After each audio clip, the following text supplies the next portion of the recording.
I'm not asking what's in the infusion. I'm not looking up all of the ingredients in the infusion. I am sticking out my arm and I am taking the infusion.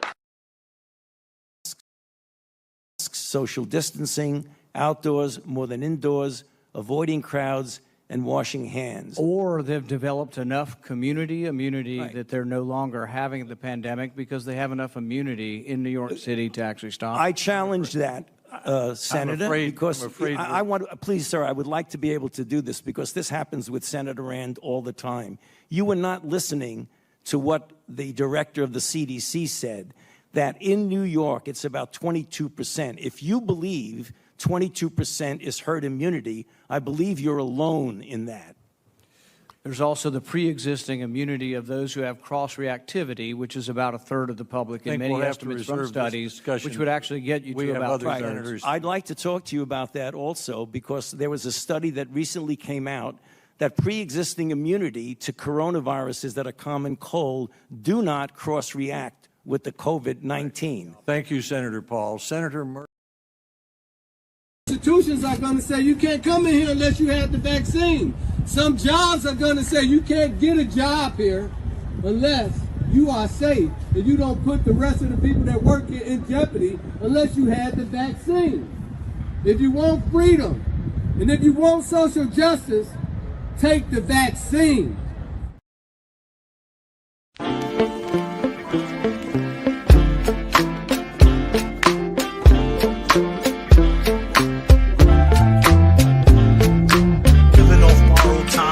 Tick faster, that'll be the hour they knock the slick blaster. Dick dastardly, a Muttley with sick laughter. A gunfight and they come to cut the mixed master ice. And living the true gods, giving y'all nothing but the lick like two broads. Got more lyrics than the church got ooh lords. And they hold the mic at your attention like two swords. Or you the one with two blades on it. Hey you, don't touch the mic like it's AIDS on it. All right. Welcome once again to the Independent Black Voice. I'm your host, beatzillapdx official. And we are here live. Let everybody know, hit that like button, share this out on your social media if you would. Greatly appreciate it. And we're going to let some folks get on in here. Hope we get this word out. So come on in here. We are live on Facebook, Facebook, X, and YouTube right now. So we're just going to give it a little bit of time to get some folks in here, and then we will be getting started as we have been doing here recently. I just been playing a little bit of music to get some motion music, shall we say. Get some folks come on in the room. So as we've been doing, let's go. Hey, lady. Yeah, baby. You know you see me looking. I gotta get close to you. Yeah. Trying to check you out, baby. So just let me tell you a few things about me. I can see by the way the sexy look in your eye that you got something on your mind. Well, let me ease your pain and put your mind at ease. For the frustration in your eye, I know I'm aiming to please. So what I gotta do, girl, trying to get close to you, babe. Trying to get close. What I gotta do, girl, trying to get close to you, babe. You know you see me trying. What I gotta do, girl, trying to get close to you, babe. I can share. Do what I gotta do, girl, trying to get close to you, baby. I can see the hurt in the way he left your heart.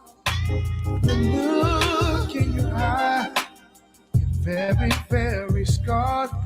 So let me take away your rainy day and put all your pain on my shoulders, baby. What I gotta do, girl, trying to get close to you. I'm trying to get close to you. What I gotta do, girl, trying to get close to you. What do I gotta do?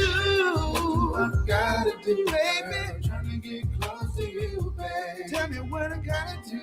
What I gotta do, girl, trying to get close to you, baby.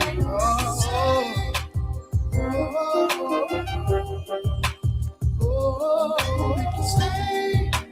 Oh, baby.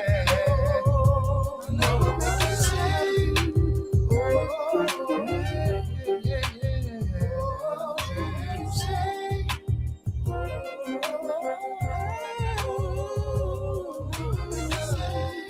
What I gotta do, girl, trying to get close to you, babe. What do I gotta do, girl, trying to get close to you, babe? What do I gotta do, girl, trying to get close to you, babe? Trying to get close. What I gotta do, girl, trying to get close to you, babe?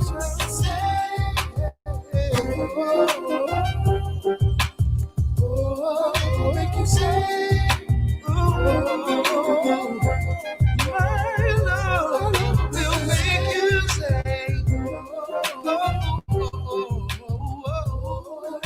you say, yeah, my love will make you say,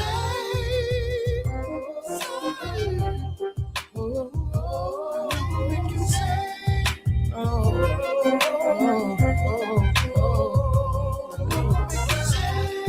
baby, love will make you, love will make you say, love will make you say,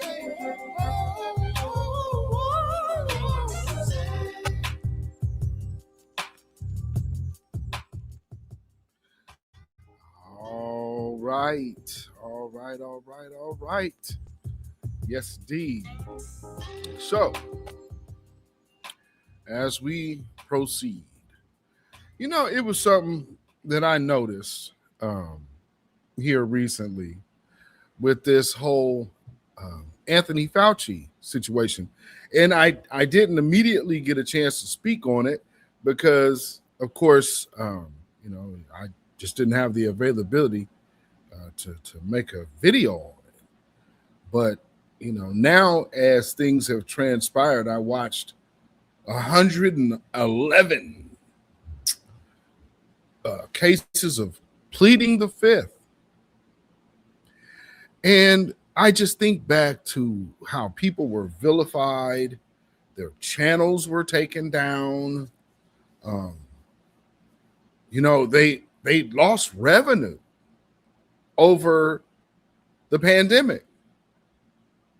Everybody was telling Black folks, especially Black Americans, how much this pandemic over affected foundational Black Americans. And I remember hearing all of these people call Kyrie Irving stupid and stuck on stupid, and all of us who were questioning things had to be very careful and very mindful of how we presented our position. I look back at when I first started the weekly wrap-up on this channel. That my very first weekly wrap-up on this channel was about Teva. Teva being the parent company owned by a certain government that we give billions of dollars to. And they are a parent company over a lot of these medicines and the medicines patents. So needless to say, they have an invested interest in, or shall we say, yes, invested interest, that's the proper term, in Big Pharma. So let's quickly, let's recognize our good brother. And so let me make this correction. Church of Black Power has been a member. So I don't know why they're doing this. People renewing their memberships on channels and they're reintroducing you as a new member. He's not a new member. He's been a member for quite some time. But thank you for renewing again, my good brother. Peace, power, blessings, and protection be upon you and yours. Always good to see you. Always a pleasure, man. And y'all make sure y'all go check our brother out, Church of Black Power, because he's been coming out. I guess you just got to hit your notifications on his channel because he's been more active than Sunday as of late. So, yeah, make sure you tune into him as well. And then we got Antithesis in the building with the super chat. I appreciate you out here supporting as always. I always appreciate it. Peace, power, blessings, and protection be up on you and yours. And with the oh man, member for 24 months. Yes, we ride with Gisela. I appreciate it, man. Again, thank you for your support. It goes a long way. DSM Sinister said Biden gave Fauci a pardon, and even with that protection, he pleads the fifth. All of these morons who attacked us for questioning the jab are quiet as hell. Factamundo. Man. Quiet as church mouse, as they say. Yes, indeed. How you doing? Good, our good sister Devin. Appreciate you for being here. Thank you. Good to see you in the building. And Full Armor of Yah. Thank you for being here, my good sister. Appreciate you as always. Hope everything is well. So, and so, like I'm saying, remember how they was trying to do Kyrie Irving? And Kanye doing his normal Kanye thing, but more so Kyrie. This is way more, and I think everybody understood that. That's why they had to back off of him, because you got to forgive my throat. We've had wildfires out here, so like we're just now getting clean air. So if I'm clearing my throat 1,000 times during this live, please don't mind me. If you guys have paid attention, we literally had like the worst air quality in the world for like a day or two. Sucked. I'll tell you that. It sucked. Oh man, Antithesis gifted 5 independent Black Voice memberships. Salute to you, my good brother. I appreciate it as always. Again, peace, power, blessings, and protection be up on you and yours. Thank you so much. And our good brother, dark-skinned brother in the building, member for 35 freaking months. It's almost 3 years, y'all. Salute to you, my good brother. I appreciate you as always. Thank you for being here. Thank you for your support. Thank you for being a member and moderator. And man, peace, power, blessings, and protection be up on you and yours. Salute to you. Mark Smith in the building. Good evening, my good brother. Thank you for being here. And where was I? I just went past you. Ooh, now please forgive me. Kalika Kulani, Lena. I know I butchered the hell out of that, but please forgive me. Thank you for being here, though. I appreciate you so much. And Antithesis, okay, and he gifted you the membership. Thank you. Yes, indeed. And remember that Congress passed that bill that would have classified the findings of the jab for 50 years or so. They tried everything to cover it up. See, the position that we are in right now, you know, thank you so much. I appreciate that. Yes, indeed. Oh, yes. Love. Thank you. Yeah, you did tell me that. I appreciate that. I'm gonna have to play that at some point. I got it in here. They lost me at Tuskegee.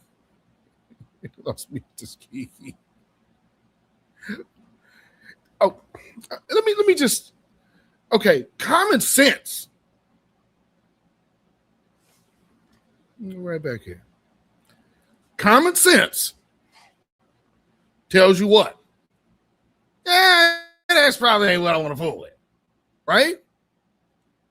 But they telling you, oh no, you dumb as hell.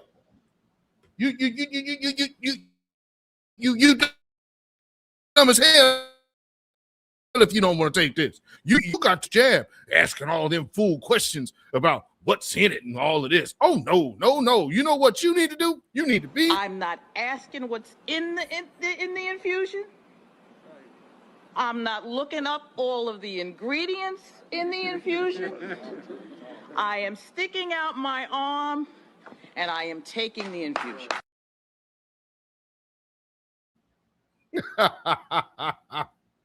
And then you also had old ninjas out here telling us stuff like this. Institutions are going to say you can't come in here unless you have the vaccine.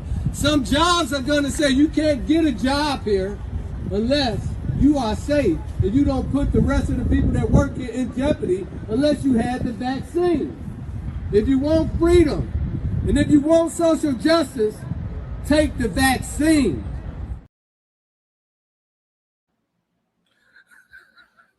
Now, what the hell does social justice have to do with the jab?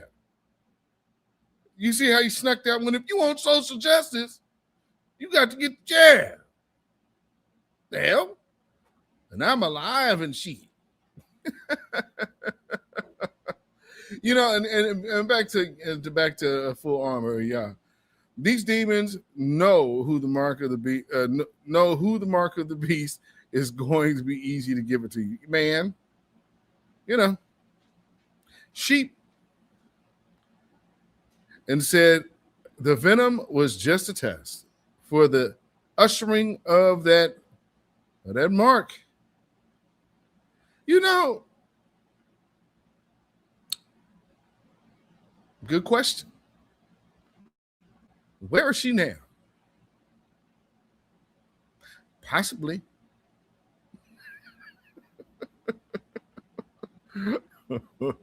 I mean, quite possibly.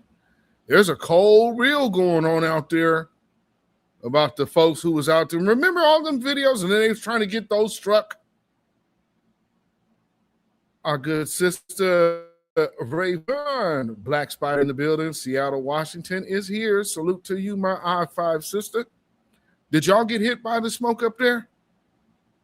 Y'all might have got it a little lighter than we did. I think y'all still got some though. Y'all just weren't as bad. But man, I sound like I smoke cigarettes. I stopped smoking cigarettes like 14 years ago. 14, 15 years ago. Man. Gail King too. No thanks. Thank you for reminding me about that. No Thanksgiving.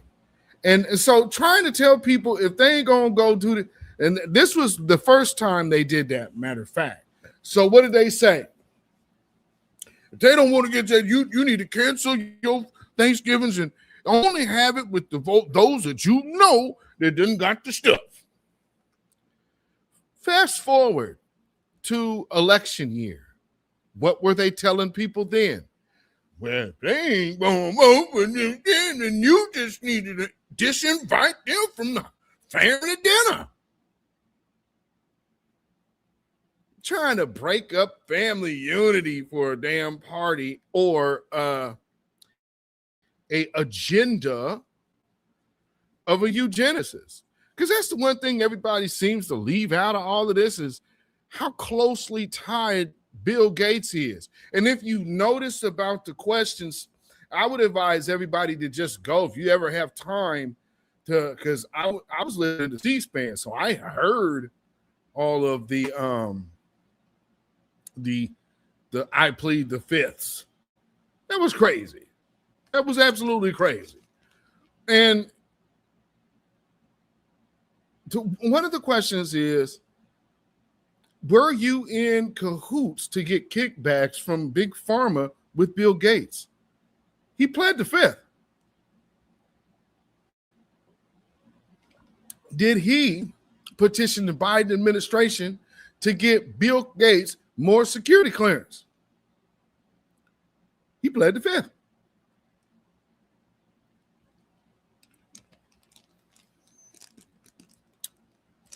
Did he have any business dealings with foreign pharmaceutical companies like Teva? And was he doing that to get, pushing people in the direction for money and kickbacks? Yet again, he pled the fifth.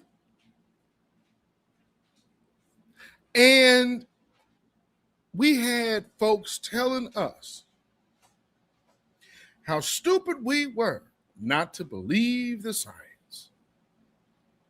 Now, he can't even tell you now about the science, because the exact same science that he wanted you to listen to is actually the exact same science that has them telling you right now that a trans woman should be able to play in women's sports.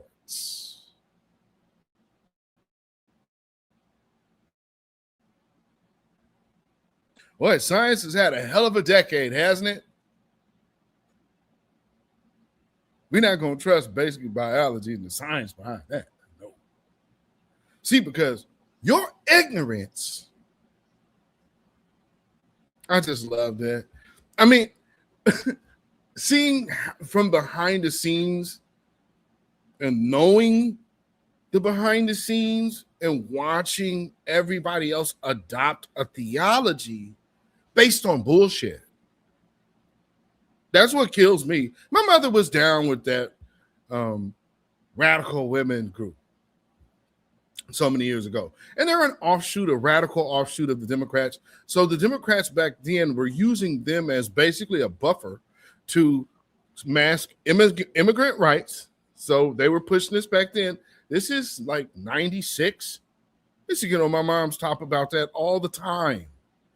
Stop being the figurehead and spokesperson for that. They ain't got nothing to do. They completely ignore black folks, but want black folks to be the face and voice for these immigrants and immigrants' rights.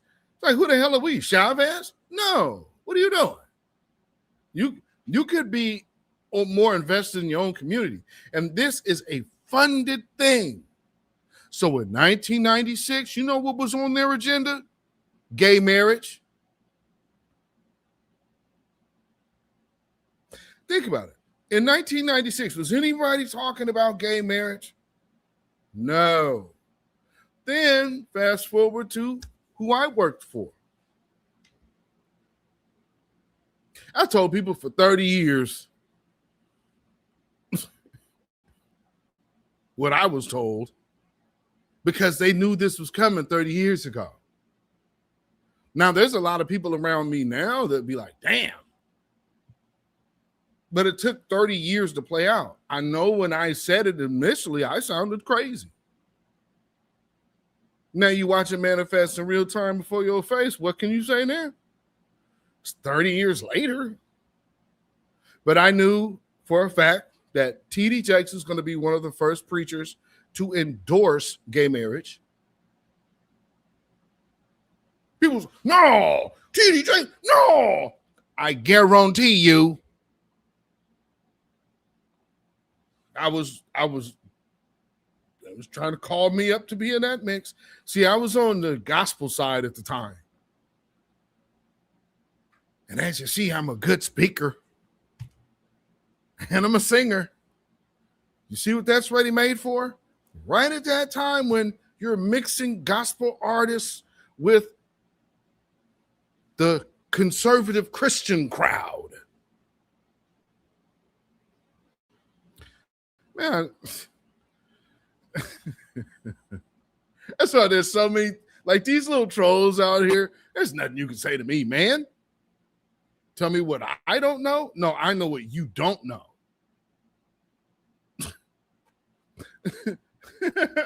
I've told people about webs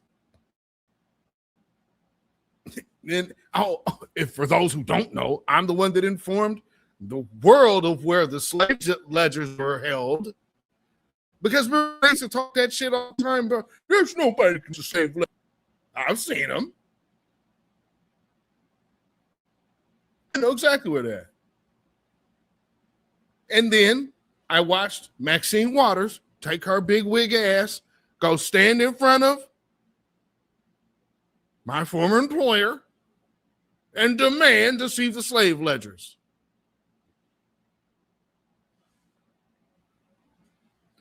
I tell people I've been around this thing for a long time. It's like, yeah, okay. Long time.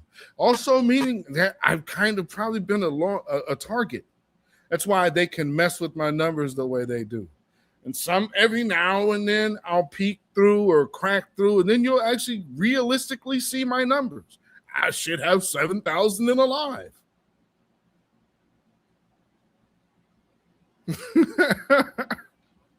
So that's how I know all of my subscribers that I got really rock with me.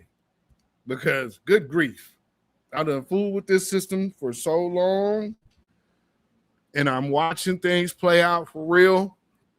I knew, and I told people, I've told people about Bill Gates. I remember years ago, I was like, hey, I know you guys don't believe me, but just do yourself a favor. Just test me. Go see if you could find Bill Gates in a picture with a Black American anywhere. Anywhere. You heard? Any.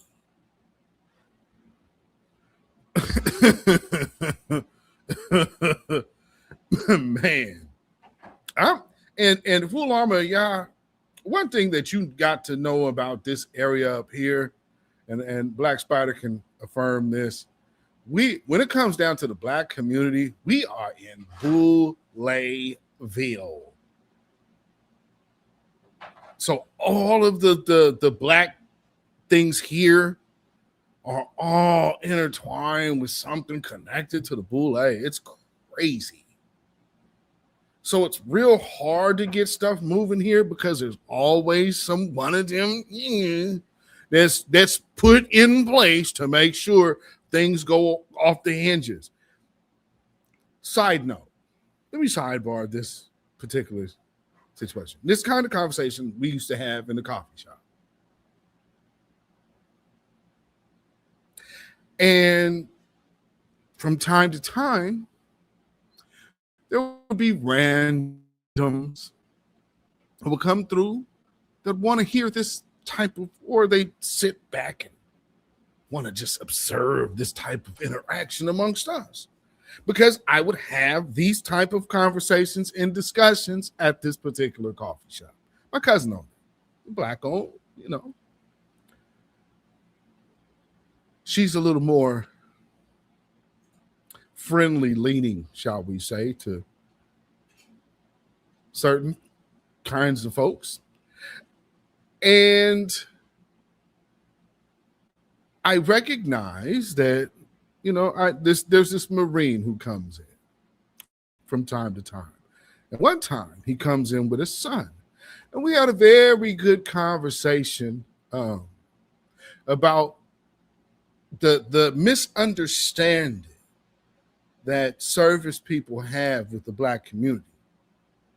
It's not that we hate servicemen.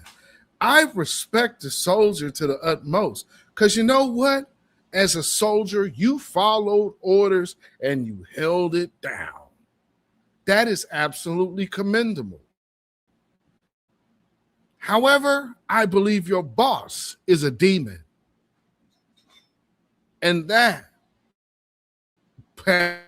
has you over there doing things that you know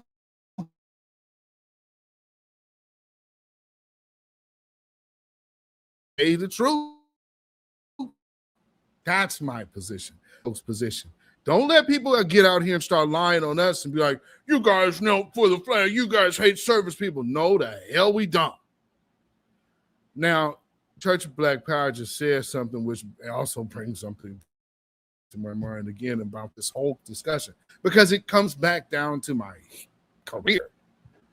Church Black Power said one of Bill Gates' former partners is a man by the same name of Stacey Robinson. That's my sister's father. He allegedly stole his work and blackballed him in Los Angeles.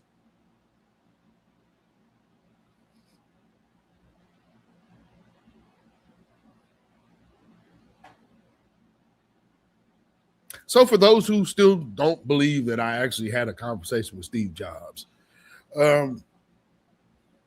that ironically sounds exactly like what he said to me about him and their relationship. They weren't speaking on this project that we were working on, which again, I mentioned this was DARPA, which now is NSA, the big complex out there. That's what Webb's was developed on. And Bill Gates, Phil, what's the Blazers guy from here? Paul Allen, Bill Gates, Steve Jobs' partner and his son. Steve Jobs' partner with the beard. And that guy's son. Those are the guys that I worked with on DARPA. But this was long before it was even what it was called. What I was told, and this is through because there's a lot of old money in that particular bank. When I say old money, pre-freedom days money. Some of these families are so rich they got to weigh their money in a van if they want to even worry about spending cash. But anyway, when I was back on that, that's when I learned about how Steve Jobs ended up hating Bill Gates. It was actually over a woman, but the patent, the thievery was with the very system we're using right now, Windows. Steve Jobs actually developed this system that all of us use. It's Windows, which, like I tell you, Windows is based off of the platform webs. That's what the government has. Now, what the rest of the world doesn't seem to get about that, if you're using this platform, then yes, they are getting your information. Now, can they legally use it against you? No, that's why they're illegally surveilling you. Now, they'll say that this is about marketing. That's what they told me. Yeah, it's about marketing, all right, because marketing is the tool to get laws put in place and to get policies in place. It's not the law. Marketing actually affects the law. So in this case, when you're talking about Anthony Fauci, Mr. Development on AIDS himself, how much more do you need for the guy to say in 2014 he's tied to figuring out more expansive ways of coronavirus in 2014? Now, they'll tell you that, oh, there's no immunity if you're a carrier. Bullshit. Because you couldn't make a virus without a person like mine's blood. You need a COVID host. So for those of us who got sick back in the 80s, some of us are completely immune. Because all of these other things that they've developed, these strands, came off of your blood. Don't let these folks fool you. Patient zero, you better know it. Man. And then this is what we've learned. And just in watching all the things come to fruition, like Simpsons predicted that, oh yeah, the U.S. government is spying on you. No, that was them telling the truth. Because again, there's also an element of witchcraft that goes into a lot of this. So believe it or not, I mean, but I hope you do. I hope you do believe it. Please do. There's some things that go along with the things they're doing. Just know that. I know that there's things that people personally believe or don't, but there are societies built on one core belief.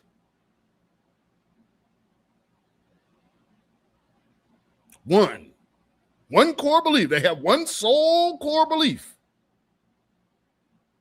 And they'll say, well, yes, we're prosperous. I don't know if I want to be that kind of prosperous. I'm sorry. I don't think so. No, I think I'll take a pass. But you have to understand that one of the things that Steve Jobs told me, and I always remember this to this day, Bill Gates hates black people. He is the nephew of Margaret Sanger. And ninjas, especially these old ninjas, had the nerve to tell black folks that we must be out of our skulls to not trust Anthony Fauci, while he is taking his cues from a man like Bill Gates. And now he won't even tell you he wasn't. And we were stupid. You stupid fools.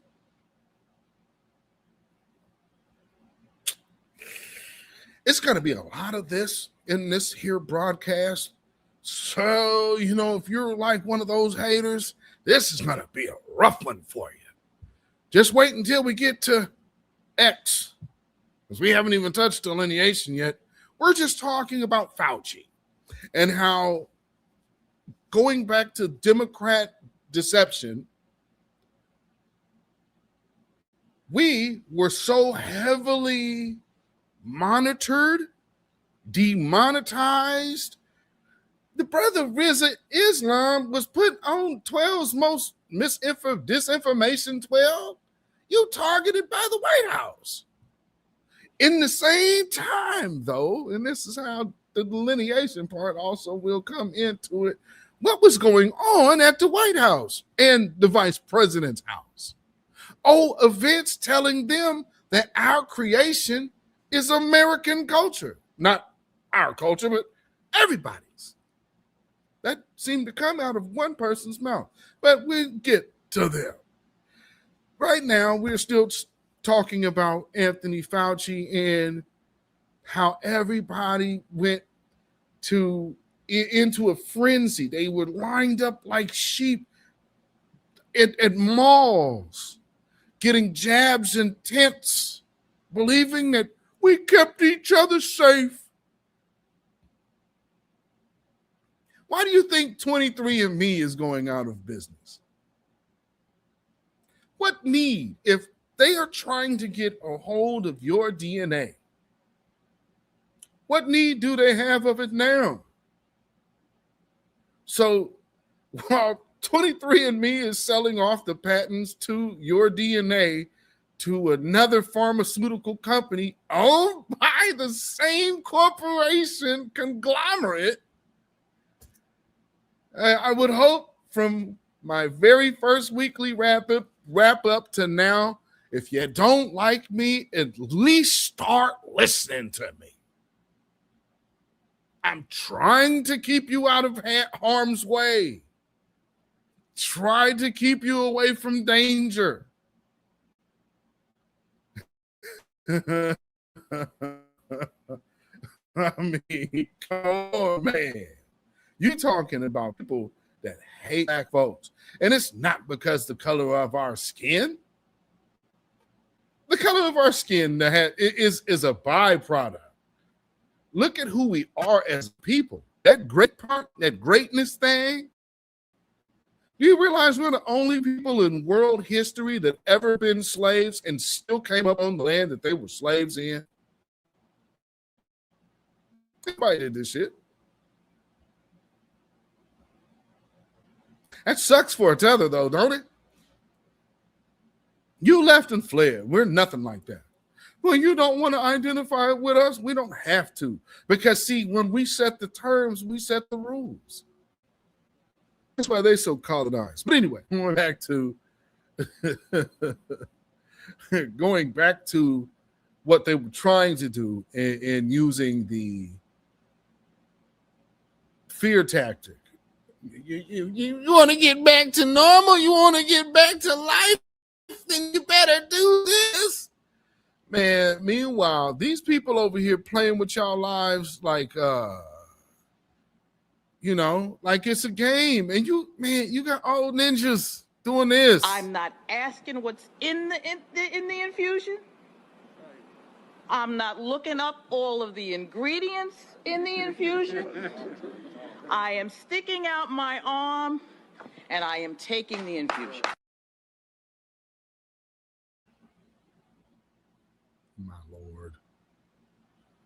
My Lord.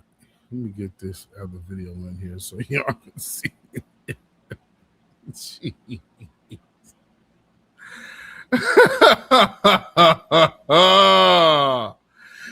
don't care what you say. I'm taking it here. Man, no. No.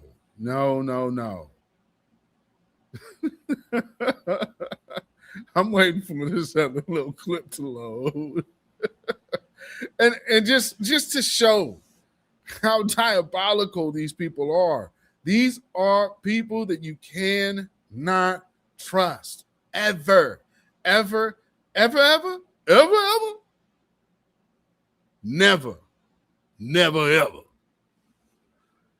So here's a minute clip of some things that you should not need to decipher, but if you are on the fence, if you are confused and think that we are just blowing smoke, that you should not trust these people, well, take a look. COVID was, for me, like a rehearsal. There will absolutely be an outbreak of another pandemic. It may be next year. We just need to mess around. There's a lot of lipid nanoparticles, and some are very self-assembly. We know what's next. A new wave of pandemics is going to be upon us. I'm convinced that there will be another pandemic. Oh, certainly we'll have one in the next 25 years.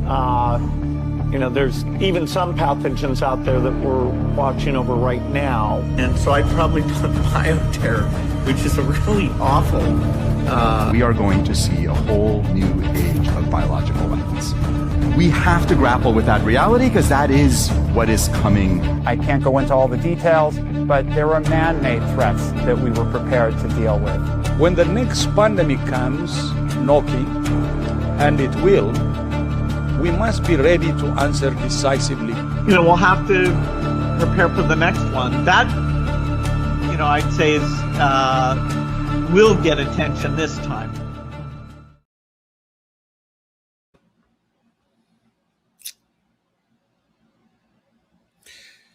So hopefully you understand.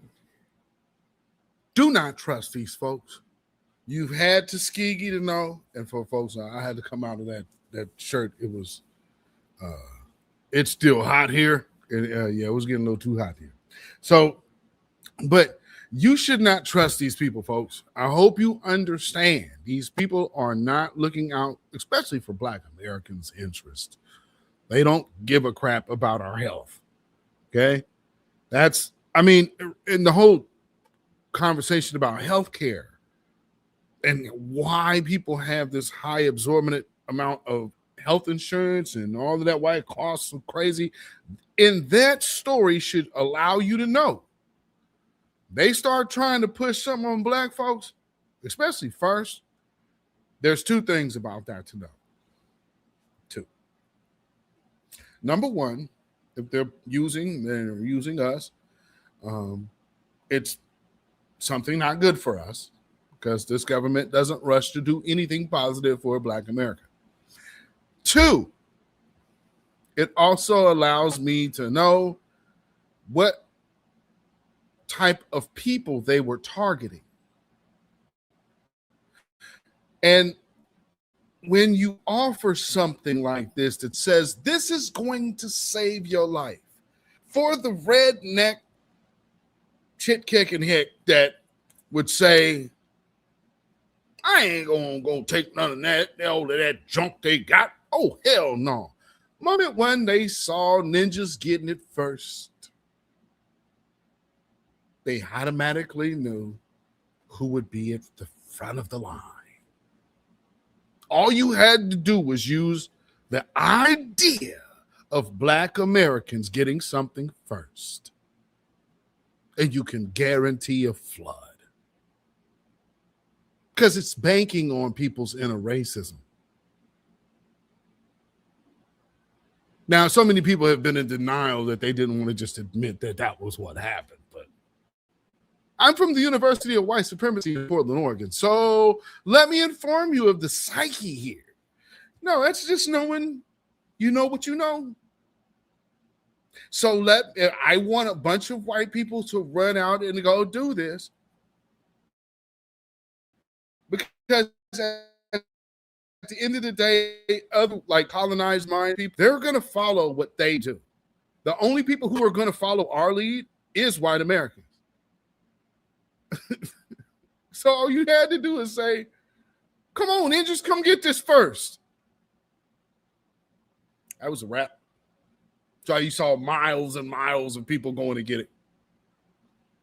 You better know it. You better know it. Yeah. You know, and I'm sure there might be somebody watching the replay, that might say, hey, that's racist.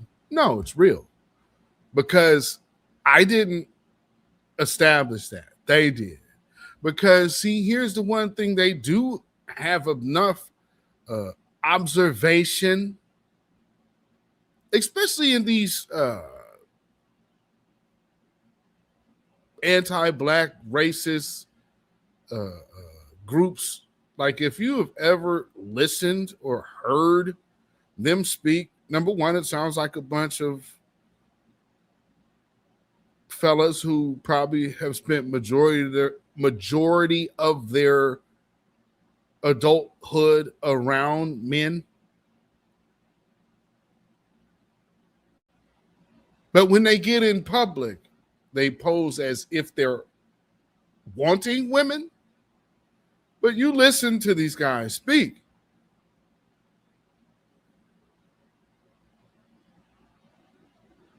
They don't really sound much equipped to deal with no woman. And I don't really hear anything that a woman would be attracted to, unless, you know, there's the group of women out there that don't prefer masculine men. And hear a bunch of dudes whining to other dudes about dudes that they can't compete with.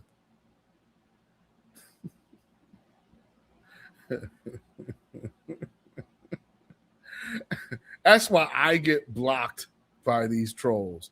These little anti-Black racist trolls, they block me because, you know, although you're a troll and yeah, you're coming over here, there's nothing you can say that will bother me.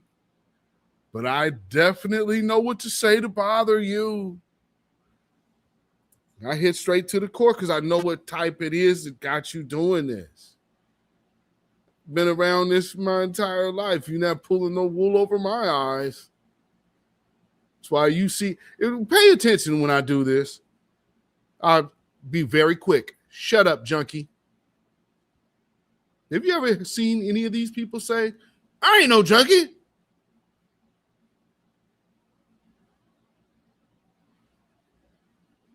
Goddamn dope addict. Shut your ass up.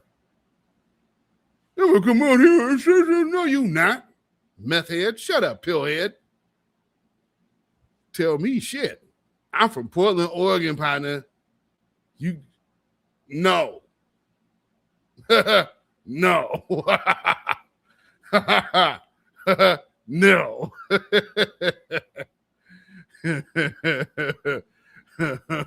For sure. Now, moving on, I hope, and like I said, folks, you guys got to know you've been had. So understand you've been had. And don't listen to old ninjas like this. Institutions are going to say you can't come in here unless you have the vaccine. Some jobs are going to say you can't get a job here unless you are safe and you don't put the rest of the people that work here in jeopardy unless you had the vaccine. If you want freedom and if you want social justice, take the vaccine. I still don't understand how you get to social justice. And if you want social justice, get the jab. Negro, what? How did you get there?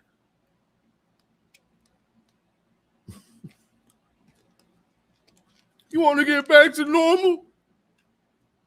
And so what's normal about Anthony Fauci taking the fifth, pleading the fifth 111 times? About something that was so urgent for everybody to get.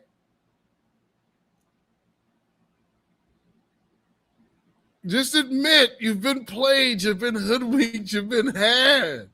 The jig is up. Okay.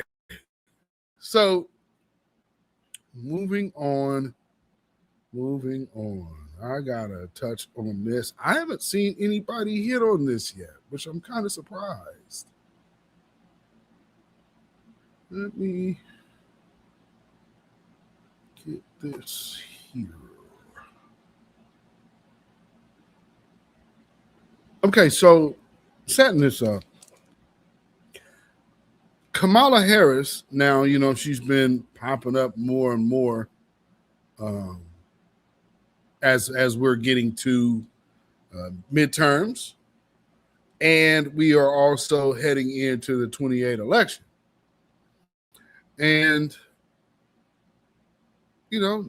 she kind of gave her point and piece at this Urban League event. The same time, again, back on C-SPAN, because, again, it's midterms. So I want to kind of keep my ears on what's happening, especially when people have to be they're trying to be very careful about what they're doing now. So there's this progressive side of the Democrats. And what they are trying to impress on people, they're trying to kind of align with some of the Donald Trump talk, and they keep trying to rehash defund the police as being a problem. Here's the thing that I'm pointing out. Defund the police. That is defund law enforcement, correct? So they're saying these social justice issues could be a problem for like left-leaning Democrats or whatever. So let's try to be progressive. And you're saying progressive in let's leave out social issues, but you're not worried about transgenders playing in girls' sports. So you're still on board with that. And flooding the zone with illegals. And defunding ICE, which is still law enforcement, is not part of defund the police conversation. So you see how they're trying to keep these things separate. As I'm seeing that being done, it's very obvious that, okay, so this is pulling Trump. And let me explain what I mean by pulling a Donald Trump. You need a figurehead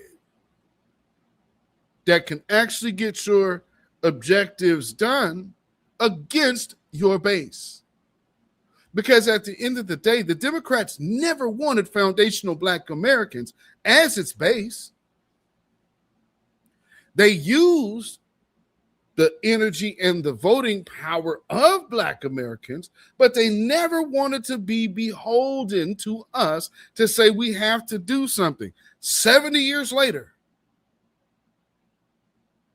they're going to try to pound up, well, we had Barack Obama and we had the first Black vice president, which he's not Black damn it.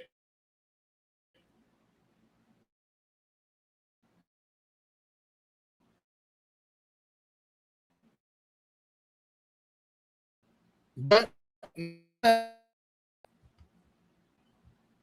very important question.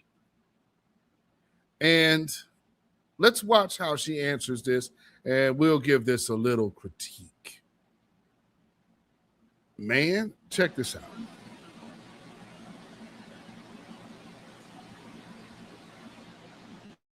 A decision. And the effective gutting of the Voting Rights Act is clay. How do we best respond? You're a brilliant lawyer, been a legislator and an executive. How do we best respond to what is really a setback in terms of a tool that we've used to protect our voting rights? Okay. Now, let me make this point right here, because I really want you to absorb the question that he's asking. So, I've heard about Fauci being Mother Teresa's son. I'm not exactly sure if that's true, but I have heard that as well. Let me go back and rewind this to the beginning, because I want you to hear his question. And he asked the question from her attorney's perspective. And let's see how she answers. Because if this progressive group that is not in the forefront, but they're doing the political background work, if you will, for these midterms and for the 2028 election, she's always been linked to the progressives. So let's hear this message coming from her. Now, again, listen to the question. As you think about this Calais decision and the effective gutting of the Voting Rights Act through Shelby and Calais, how do we best respond? You're a brilliant lawyer, been a legislator and an executive. How do we best respond to what is really a setback in terms of a tool that we've used to protect our voting rights? How do we best respond? Okay, real talk? Real talk, straight talk. I honestly don't believe that it will be any time soon that we are going to revive the Voting Rights Act. So I don't believe that it is going to be the best use of our energy right now to try to get that done, because I don't know that it's going to get done right now, the way this Congress is composed and the way they have been treating civil rights issues. I'm hopeful, but I don't know that it's going to happen anytime soon. So I think part of it is we've got to think about now, and I was talking to this young woman about this, now when they have destroyed the infrastructure we built over decades and had in place with the voting rights for 50 years, how are we going to achieve the goal when that infrastructure has been destroyed? And the question to you, former Vice President Harris, was, how do you combat it? As a lawyer, how do you combat it? He didn't ask you, were you optimistic that you could be successful at fighting it? No, he didn't ask you that. He asked you what, from a lawyer's standpoint, can be done to combat this. This is a combative question. I need direction on where I should go to fight for my rights. She says, I don't think that's going to happen.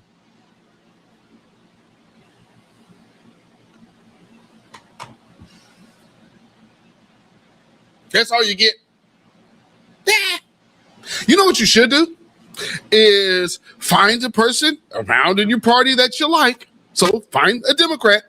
And you know what? Vote blue, no matter who. Oh, getting something for black people? No. No. No. This is about the Democrats, not black people.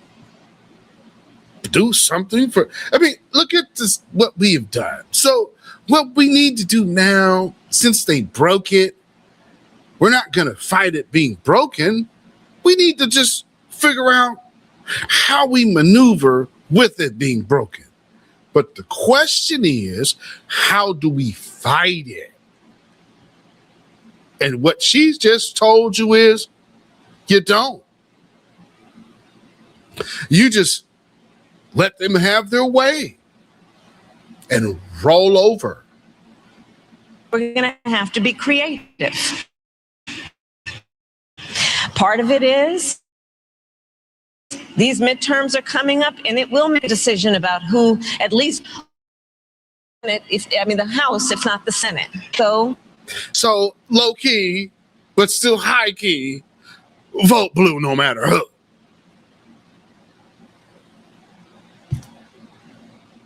They've learned nothing. They have learned nothing. Whew. Lord. We have to do the work of telling people right now, check your voter registration status. Make sure you aren't one of those people whose names got purged inappropriately.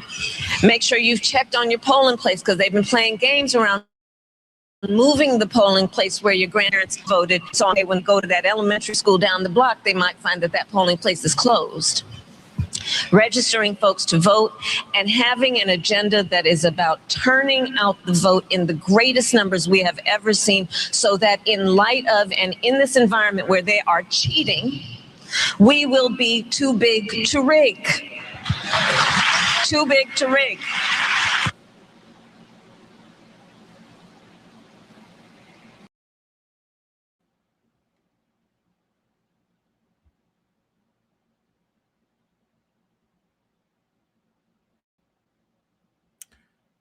Really? We'll be too big to rig. What?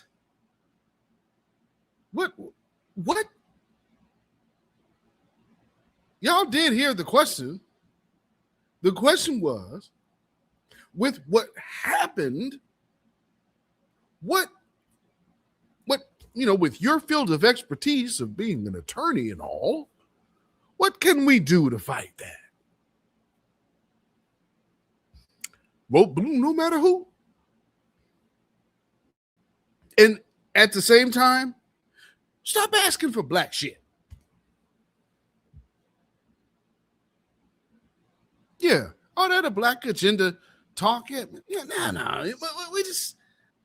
What we need to do is like find a Talarico or one of these new Arabs or Indian folks that are, we'll align ourselves with them.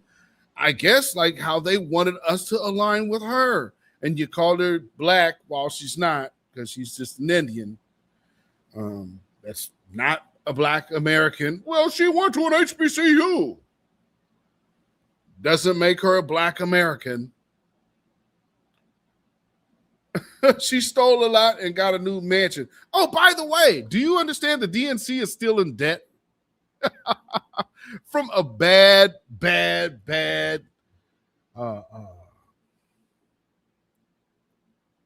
campaign. Whew.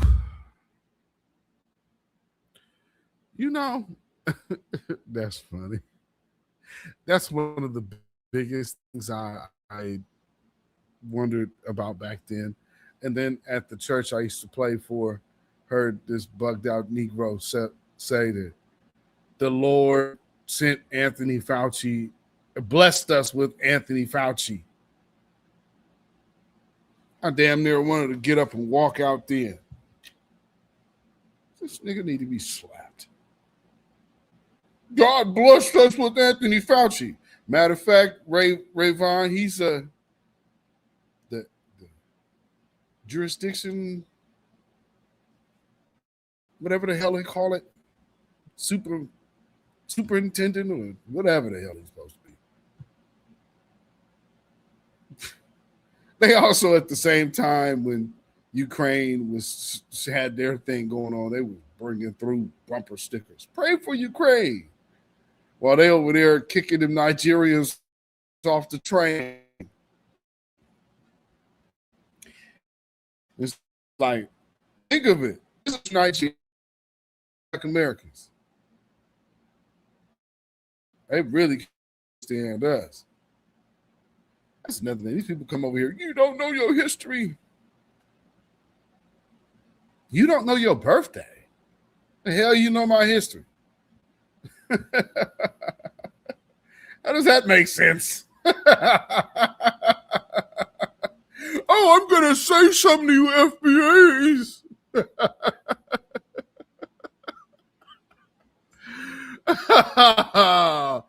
You probably still talk, man, don't even get me started. I'll go light. Lord. Some dusty ankle idiot. Yeah, you look like somebody from Mozambique. Yeah. We're going to give X some attention tonight, though. So we're going to get there as soon as we get to past Kamala, because this Kamala piece ain't going to be long, because I'm spending a little bit of time on you tethers today. I usually don't do this, but recently this has gotten out of hand because so many of you cowardly bastards have had to find your way to try to fake shame us into caping for you, I guess, which I don't understand it. We're so different, it doesn't make sense. You guys can't relate to us in a million years. One of the reasons is because you really believe. Anyway, you can hear for a minute. I would play something that I saw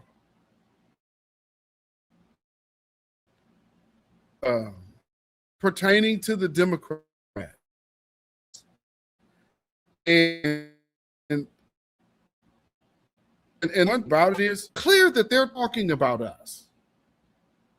It is so clear that they are talking about us with these positions because there is no other group of black people talking like this and also posing this level of political threat. So let's, you guys go, Professor Black Truth calls him the Cajun Skeletor. Salute to our brother. James Carville, the former DNC guru or whatever. This guy. Well, broken clock can be right 2 times a day. And he's going to make a point here. Check this out, ladies and gentlemen. The blacks don't buy your shit. No. By the way, they're not voting for these DSA candidates. They're Latinos. Screw the blacks out of the nominating process because they know they can't win South Carolina. Black folks, or listen to me very carefully, are the most loyal part of the entire Democratic coalition. If you disrespect them, they know it. And the Democratic Party can never show any distance between itself and black voters. And it gets to the point that the progressive want to disrespect people. They're going to understand that, and you're going to lose constituency that started for the last 70 years. Black voters have not been voting for these DSA candidates. They're doing terrible. The entire working class is not voting for them. It's a bunch of rich, snotty, white kids. Talk when somebody walks the walk. Somebody's walking the walk. I tell you who it could be for the second, Mitch Landry. You know why? Because he walked the walk. He took the goddamn monuments down. They understand that. All right? He ain't wrong.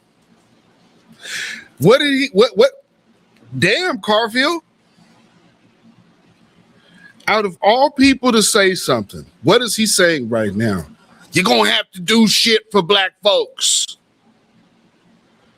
All of this disrespectful talking down to our intelligence, like how you have these tethers online doing to us right now. Democrats, you do understand. We know these tethers are linked to you. So listen to Carville. Somebody's paying attention to us. This black grassroots, when we turn off the faucet, the lights go out. I hope you guys are hearing it. I'm giving it an easy year. Back in 2022, I told y'all, DNC, I made this declaration right here. I personally am going to make you spend your 2024 budget in 2022. And you had to raise $13 extra million just to get this Raphael Warnock over the hump from I can barely speak in public Herschel Walker. You better respect the grassroots. We don't owe y'all shit. And here's another thing that people need to understand. We know what magnitude we have here. Although they say, well, it was just a little bit. It was a little bit enough for the DNC to focus their energy on where? South Carolina. Don't tell me what you're going to do for me. Tell me what you did. Tell me about the blood you shed. Ooh. That's what I want to know. And that's why they're never Hassan Pike. Okay. They're never going to pay attention to this shit because all they do is talk the talk. None of them ever walk the walk. Yeah.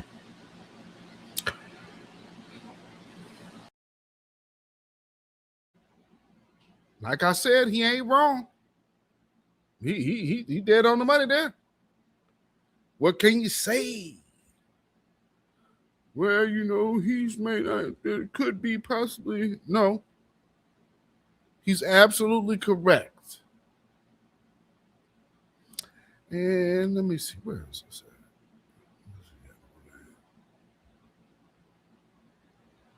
at?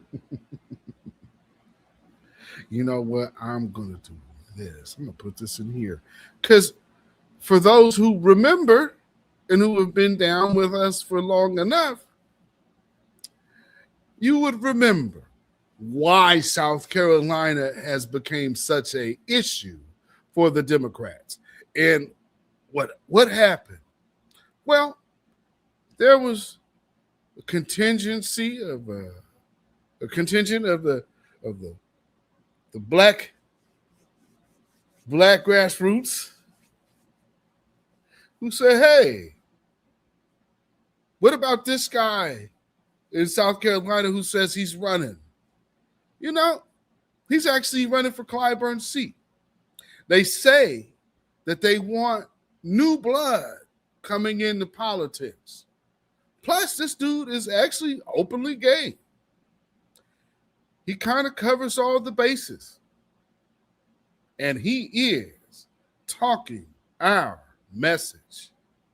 And let's just take a little trip down memory lane to understand why Carville's position and what he just said, he already knows is established fact, because us foundational Black Americans, this Black grassroots, this new Black media thing has changed the game, baby.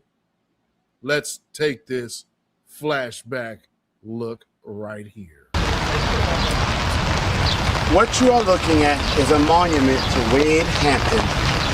Wade Hampton was one of the largest enslavers in the state of South Carolina, which was one of the largest slave-holding states. And yet, here on the Capitol grounds, there is a monument to him. If South Carolina wants to recognize and remember this period of history, then it is incumbent upon South Carolina and the United States as a whole to repair the damage that has come from this period in history. At the end of the Civil War, Black Americans who are descendants of American slaves, legislatively called freemen, were supposed to receive their 40 acres in a mule, and that never happened. Instead, they saw their Black Wall Streets burnt to the ground. They experienced Jim Crow, they experienced redlining, which robbed them of billions in dollars of wealth. In order for America to heal, Black America has to be repaired. I am running to repair Black America Because until we all stand, we all have fallen.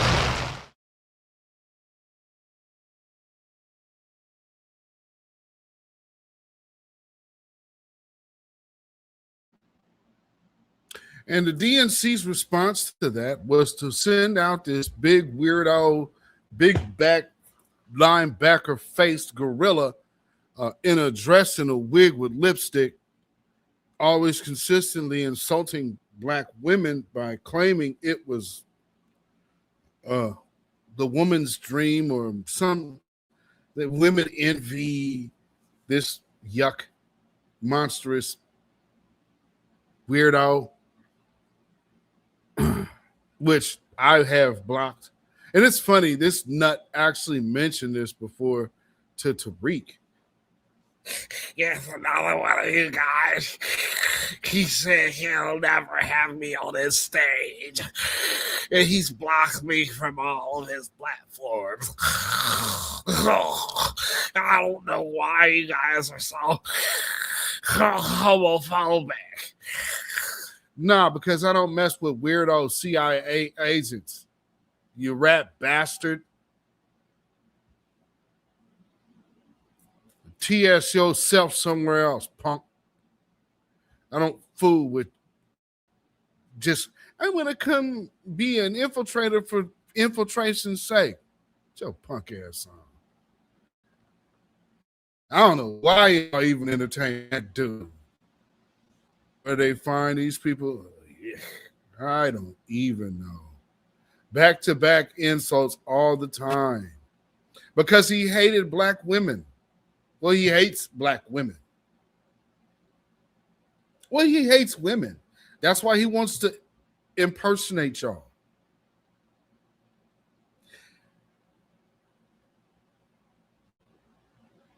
He looked like, y'all remember Coming to America? He looks like, yo, she's your queen to be in drag. Hey, T.S. Gorilla, T.S. Silverback. She's your queen to be. A vision of disgusting.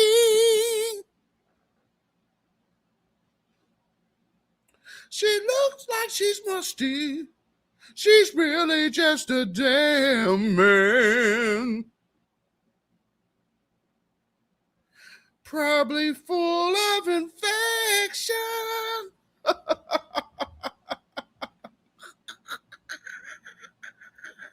You better use your discretion or you'll learn that lesson. I can't hit that note.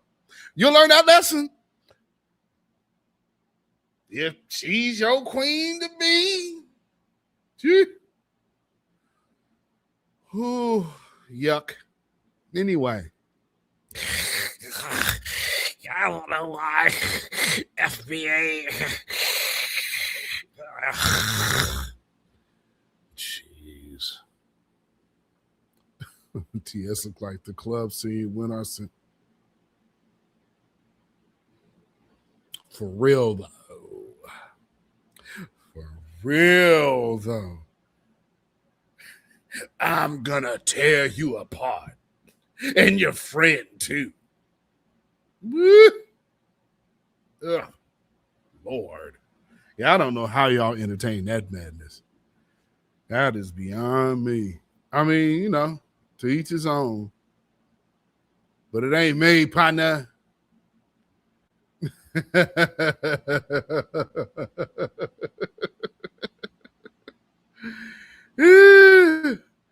All right, so before we get any further, there's a few little other parts I want to touch on, because let's just remember what has happened. There's people have been popping out there talking crazy and putting all kind of crazy implication when it come down to us and what our objective is, and oh, well, these people are they're xenophobic, or they're this or that, or they're Russian bots. We've been everything from, Russian bots being the one, which is very interesting.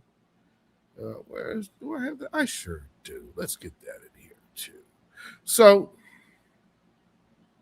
let's remember the DNC objective or agenda against our message. Let's check it out. Roland made a really legitimate point here. I will say, you know, a lot of black men sometimes feel like they're ignored or they're put down, particularly sometimes even by black women in the media. So this is not that. But I do hear Roland's point that felt ignored. But you feel ignored and then you go over to the other side. The oppressed feel oppressed. So then you go and try to align with the oppressor. So I'm not putting black men down, but sometimes it's like, well, some of you Kevin Samuels following Tariq Nasheed quoting people, please look at the truth and see what's happening and get in line with some of the black women. Is majority, like he said, vote Democrat. But that margin of people who can be plucked away from your people and go advance policies that harm your people, I just don't understand that. Roland made a really legitimate point here.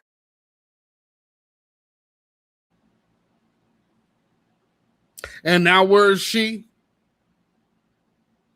And also to the other candidate that's been selected, you know, to be targeted, to turn black voters against them. But it's who they're using as the voice, quote unquote, the digital voice, are supposedly also black people who are spreading that message. And here's what you write about about fake accounts that are not necessarily really black people, but who seem to be black people who are saying, hey, Kamala's a cop, or this person is bad for black people. Quote, fake accounts pretending to be black women matter not only in the disinformation campaigns, but in every election. There has been a constant number, you write, of fake accounts posing as black women since 2013. These fake accounts, which pretend to be black women, seem to be real people with real concerns. They connect with the American black community online, attempting to learn black vernacular and key issue areas. We have identified at least 5 existing campaigns that are focused on getting black people to do only one thing, not vote for the Democrats. And can you name one of those 5 campaigns? I mean, we put up from the report that you're saying that there's a conversation about reparations that has to do with it.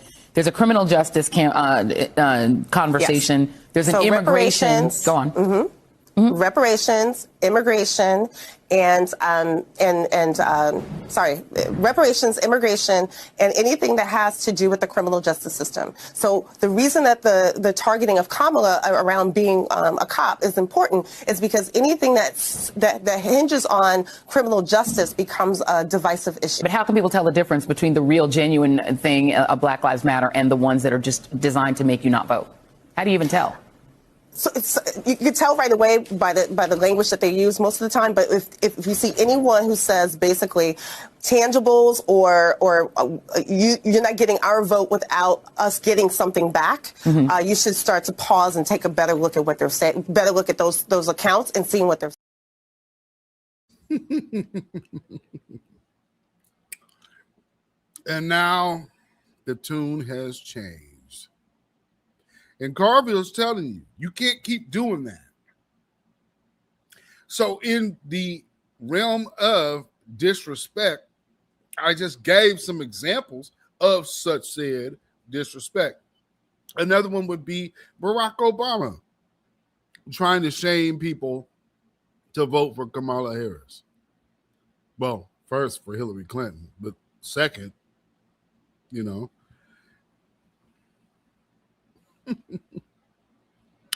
now,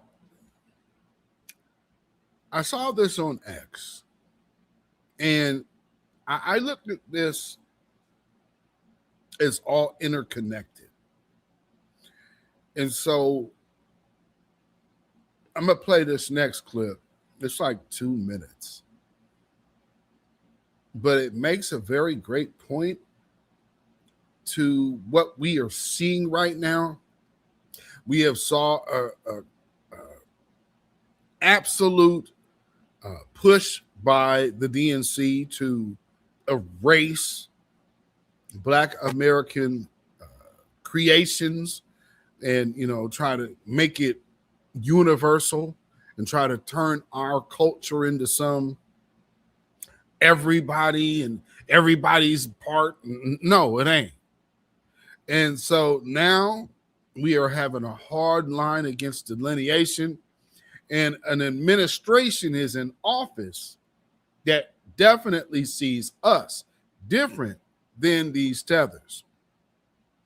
So let's look to see this part of the puzzle. Shout out to this came from posted by Jackson Harlem.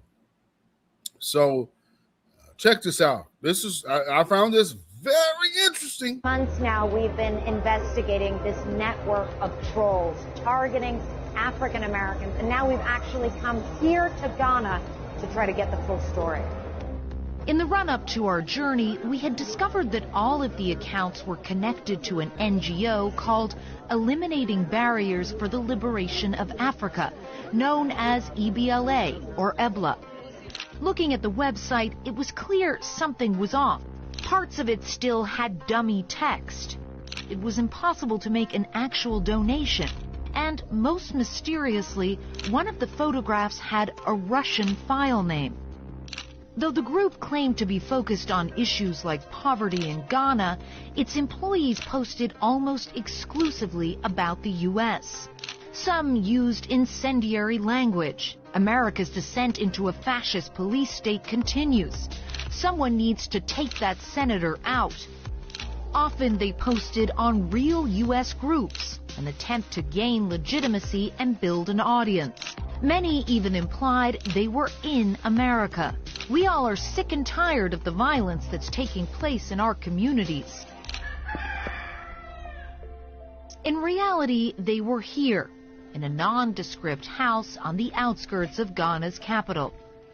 This is the compound where the operation has been based. There's no sign for an NGO. We're about an hour outside of the city, and you can see this is a very secluded residential area. And people here have been telling us that about 3 weeks ago, Ghanaian security services showed up here, raided the building, and no one's been back since. Sources in Ghana's national security tell CNN that all of EBLA's funding came from Russia. After the raid, the accounts went quiet for a few days. Then on Instagram, the group changed their handle names and started posting again.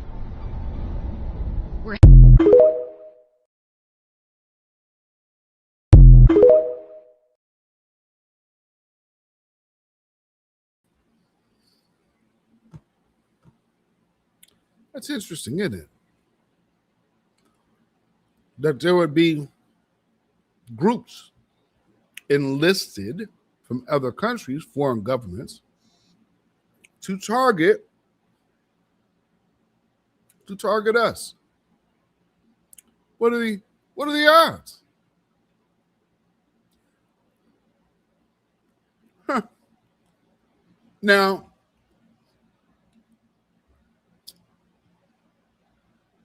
moving forward to the things we are seeing, let's venture in to this lane here. Let's take another look. You American? Dirty black American? You have no culture, Nancy. You've been here, born here. I think American black people are the most lost black people in the world. Oh, I'm sorry, I can't do Americans. I need somebody with culture. I'm sorry. So you're American, you straight American. You got no culture? Americans don't have culture. Y'all got culture? We got the culture. We are the culture. Yeah. It's easy to take our culture for granted because it's like trying to explain to a fish what water is. They were just born in it. We are the default black in this country. This is our country. A diaspora war is what's going on in South Africa right now. So it's not a war. It's us finally checking the disrespect. What's your culture? What they eat in Europe? I don't know. You know why? Because your culture is grilled cheese. Your culture is mullet and trailer parks. African American, as of 1997, is not an ethnic group. A Haitian American is an African American. A Jamaican American is an African American. A Ghanaian American is African American. A colored person is African American. And foundational black Americans are African American. Jewish people are white, which in order to get that money from that Holocaust, you delineated from white American culture and called yourself Jews. That's right. Why we can't do that? The U.S. government and the Korean government get together, and that is how you get the monopolies in the beauty industry that you have today. We are like a freight train moving 100 miles an hour because we're not playing. I'd rather be divisive than indecisive.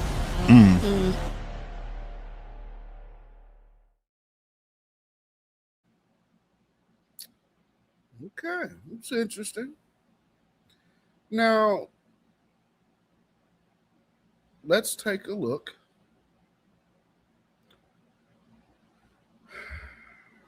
at some things here.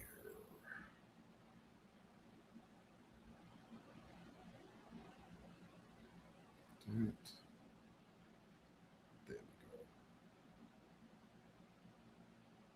Nope, not this up.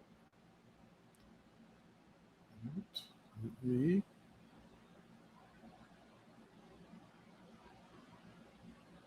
Okay.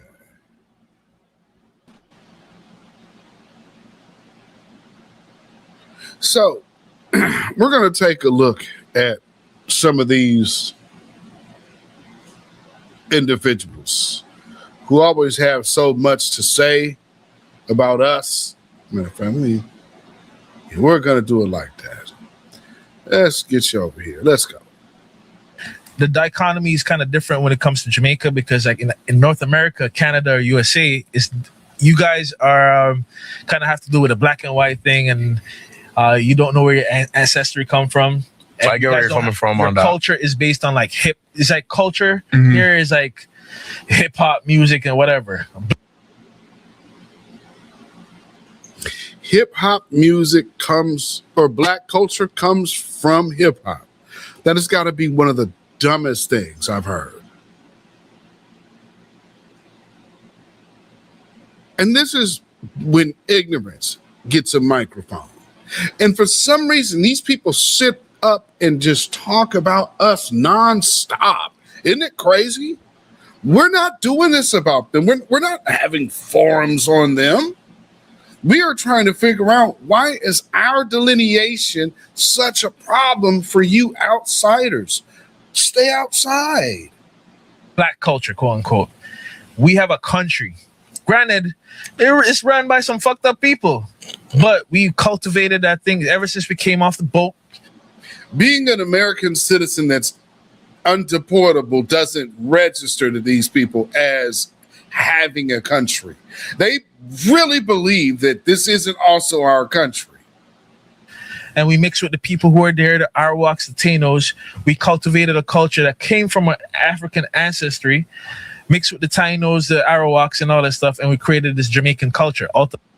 Jesus Christ, these people are stupid. What do you think happened here, dumbass? And there was three different slave trades going on here. You got 3 different groups of slave traders, slavers. And then the free Moors were here. What about them? If you don't know where you come from, clearly you don't. You don't know where your ass come from, nor us. Jeez. This is such foreigner bullshit. It doesn't make any sense, but they just repeat it because I guess it sounds good to them. And I think they are flailing in the wind, hoping that the white people will care. Of many one people, I saw them month ago. Right?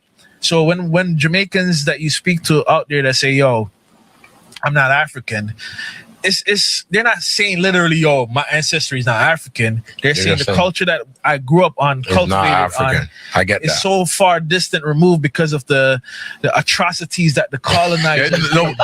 That's why we just claim Jamaicans. Let me give you a round of applause for that one. So that was a good one, Fats. That was a good one.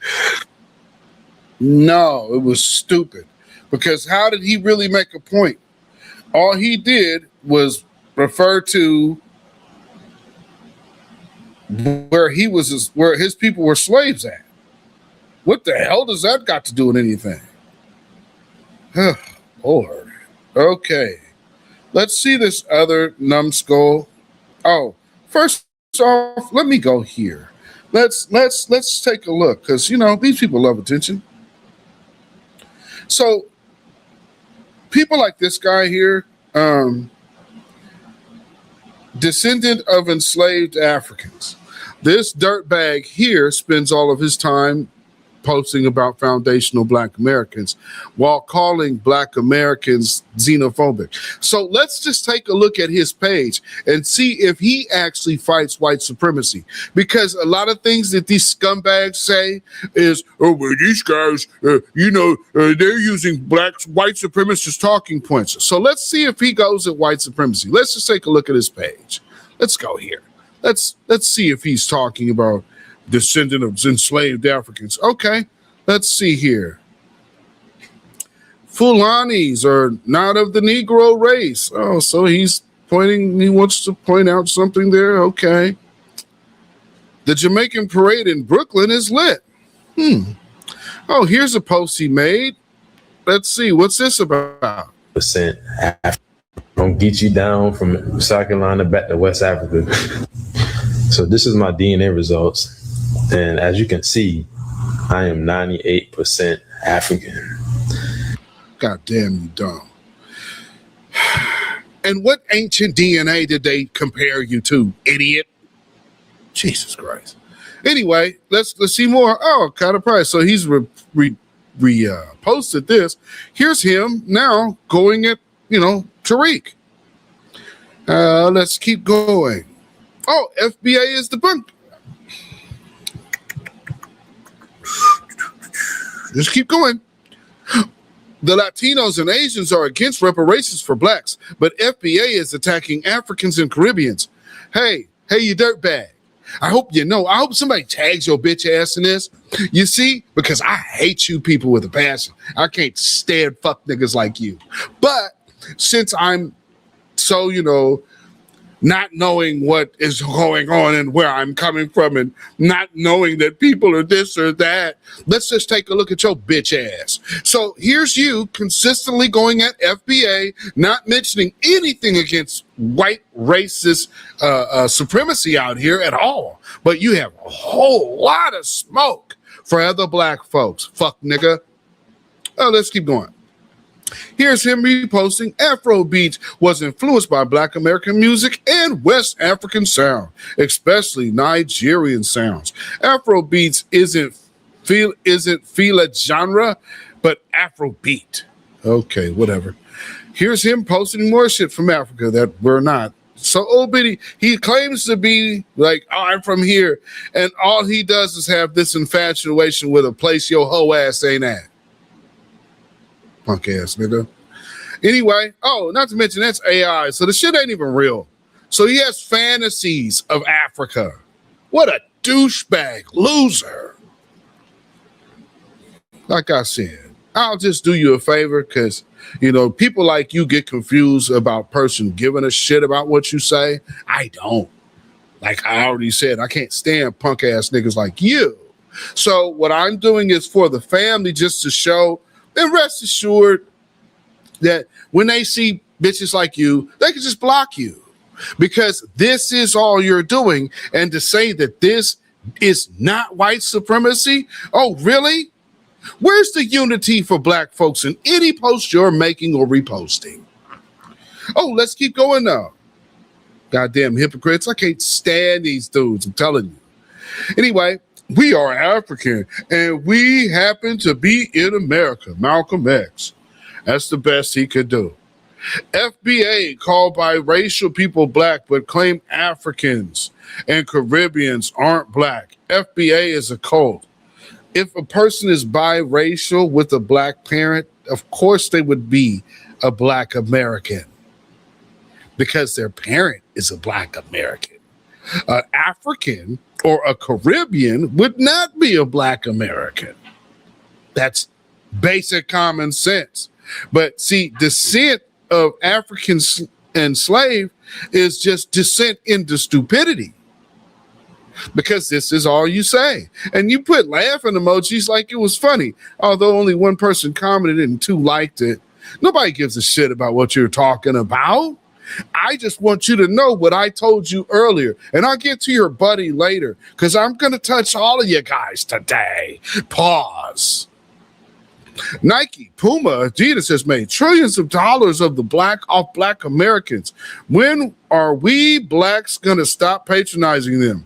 Why didn't anybody like your post, idiot? 128 saw it, but no one gave a shit to like it. Eurasian Arab invaders of Africa. Oh, his affinity for Africa, a country that clearly he ain't in. Let's see. Isan and the same cultures as Igbo. Who did the nuts and all of this? Who knows? We don't eat that shit. Don't know what it is. Igbo brother, take DNA tests, have 2,000 matches of Black American Caribbean relatives. He absolutely doesn't. Well, you're not foundational Black Americans. You could have family living here because plenty and Caribbean relatives. Let's take a look at this lie. Let's see. Let's go ahead and let this.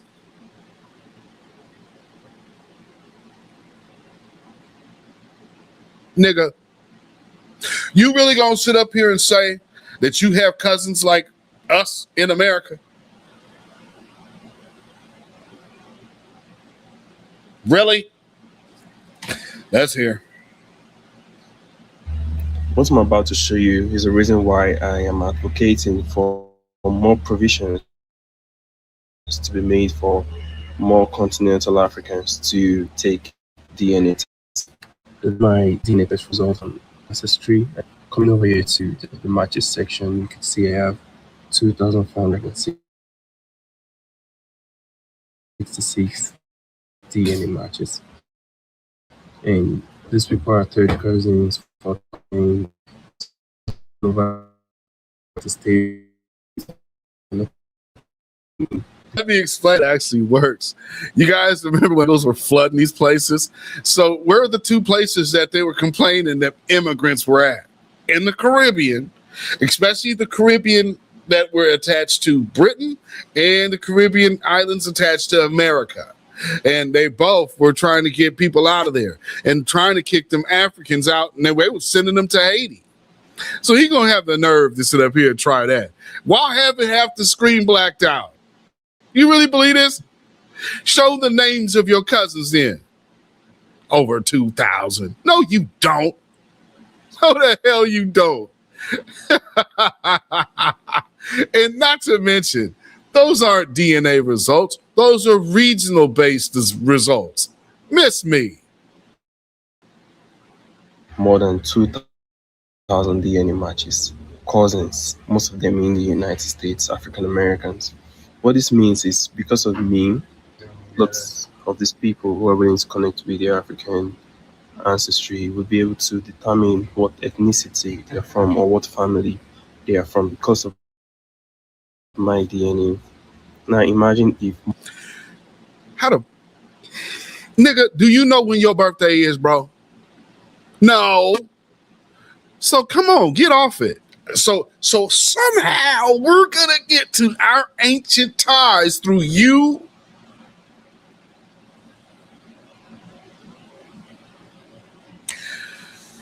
Whoo! Like I said, descending into stupidity. This shit don't make no sense. More Africans are able to take the DNA test. Imagine the number of Americans who would be able to connect with their ethnicity or with their with families in Africa because of these DNA matches. I know, like my uncle did a DNA test and they found us back to Constantinople. That would be what you call Istanbul, Turkey. But the Moors were there. I know, like, oh, hey, descendant of enslaved Africans, you know how you like be hating on, well, you guys are saying Moors. My last name is literally Whitmore, dumbass. Go figure out the Whitmore relation with the Moorish temple and the origins of AME Church and the origins of the Hebrew Israelite movement, which all are actually intertwined. But your bitch asses don't know that because you don't know our history. Stay in your lane, you damn tether. People who take DNA tests, African Americans who take DNA tests and believe because they don't see African matches on their hand, they do not have African. There are DNA samples against the cases. Do not share the same strand of DNA, and that's already been proven. What the hell are you talking about? For you to find a match. And this would change if more Africans are able to get tested. Let me know. What on earth means more Africans need to get this DNA test? So all of a sudden they don't have access to these dum-dums page. Let's look at this. Okay, so here he is. He's showing it. It's a new page. Twitter deleted the old page. It was American Carmelo Anthony block. I see shit, and it doesn't matter. Also, you were all giddy and happy at the African festival. You love all African black people in real life. Okay. This shit, the FBA getting caught at the African festival here in New York while she's still waving a black American. Say, these people aren't too bright, and it shows. So if you be seeing these videos to where they have to ask them educational questions, and they always, hey, what do you do for a profession? Or, oh, I'm in school, I'm a student. Oh, really? What are you studying? Chemical science.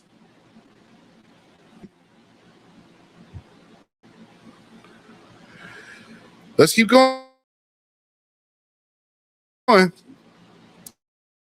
If you're enemy of our people, who the hell is our people?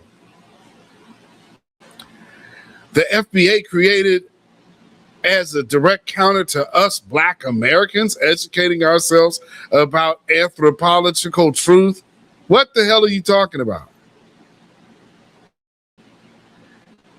Again, no, nobody's liking it. He's swinging at the wind here. Yep. See, more just bullshit. So let me see something. What's this asshole's name? Negro seats. Let me see.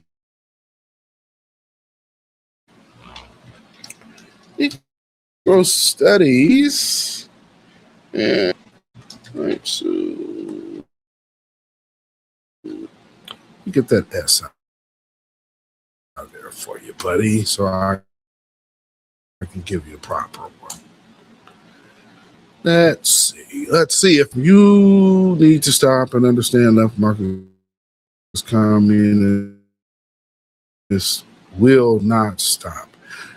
They want to control everything you think and say and do. That's interesting. That's what comes up with this guy. Oh, let me put the S on it. Let me get that S on his name. Hold on. I found that. Wait a minute. Okay, there we go. So social engineering from Black Panthers to YNs. An original print of the Kerner report is on the shelf. Stop by the lab and get back to high self-esteem. Interesting. So we're seeing some wise, intelligent there. Okay. And nobody really gravitated toward that. Let's see. I'm not seeing anything by this guy. Notice how there's there's nothing about anything outside of FBA that he's talking about. You can just scroll down. He's not here. See, making some of the art of dialogue. Let's see. Nope. He hasn't entered into the discussion of combating white supremacy at all. So what he will do though is post. Yeah, let's see. Here's another video. Wait a minute. Let's go. Y'all. Look, let me tell y'all something. Let me tell the FBAs and the pretendians something, right? Whoever gets control of Africa, whether it's the Russians, whether it's France, whether it's America, whether it's China. The one thing you know right now is it ain't Africans. There's not anybody in Africa controlling it. What are you talking about? The last person you had in Africa that was trying to get something popping was Muammar Gaddafi. And he was making connections, but y'all let Barack Obama and Hillary Clinton come and whack him out and went ahead and did the bidding of Israel once again, but and the EU. But hey, dude, that's right. Go off, because I guess we're just too old to remember the truth. They're going to run and control the whole world. The reason why Black Americans, FBA Caribbeans should have an interest in Africa is because everybody is fighting over it, but you.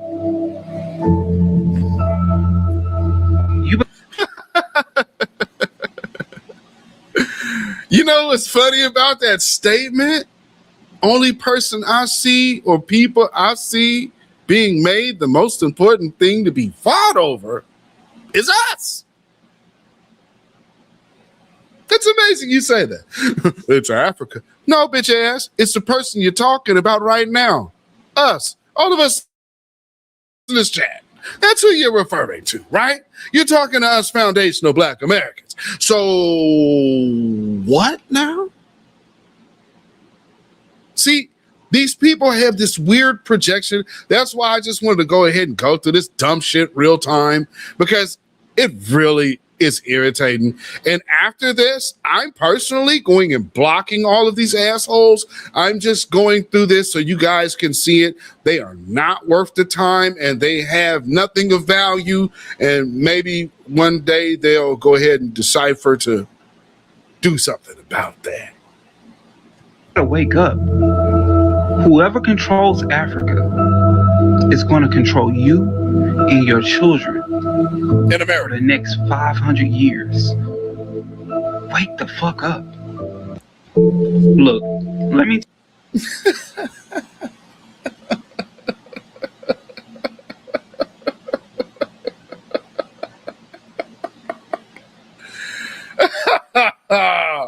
Oh, now we got it right. Remember, for 21 months.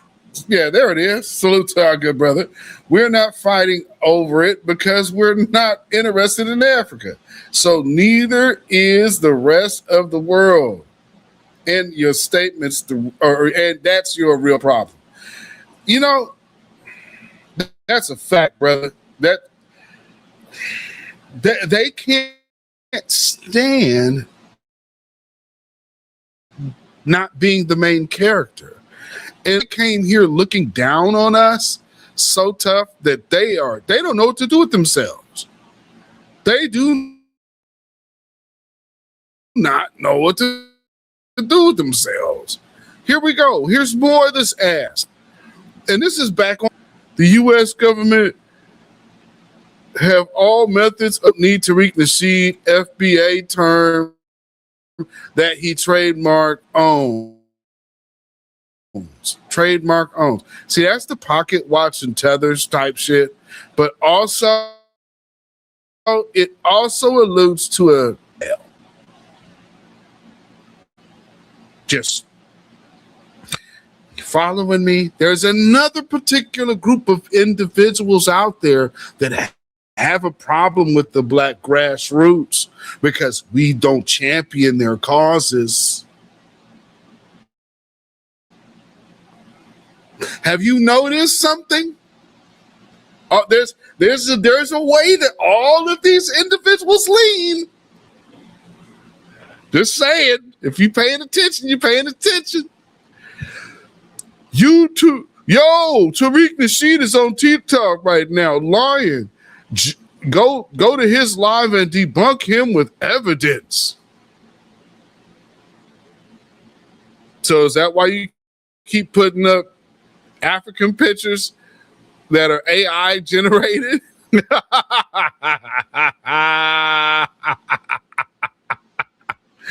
Black Americans created a Yoruba temple in Brooklyn for us African Americans restoring our West. Those are Africans, dickhead.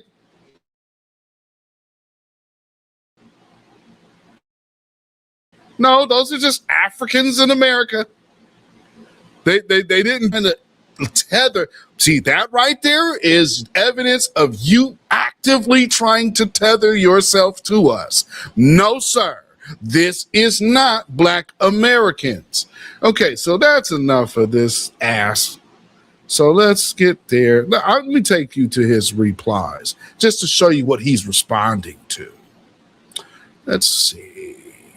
See, here's Baruch, the sister that, you know, he's upset at because she represents Foundation of Black Americans and not Tethers. And so Tariq Nasheed coined the term. See, he's doing all of this. He's obsessed with another man. You guys always out yourselves. Never forget T.S. Silverback's reasoning for being around.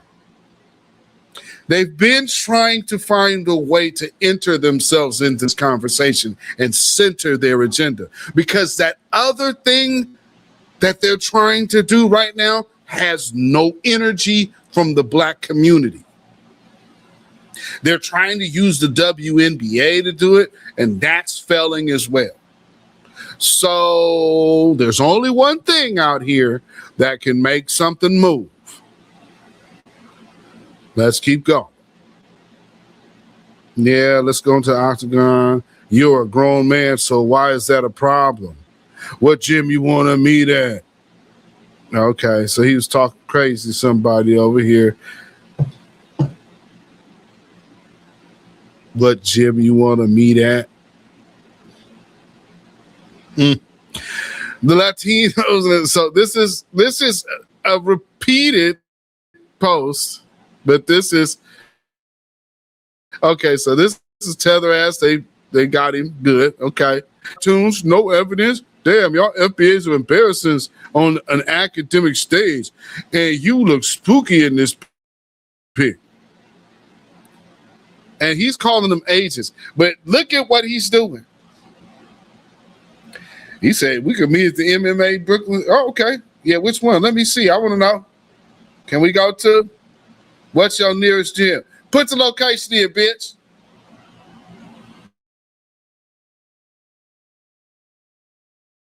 Hey, y'all want to troll me? I never, ever troll the man with the mic.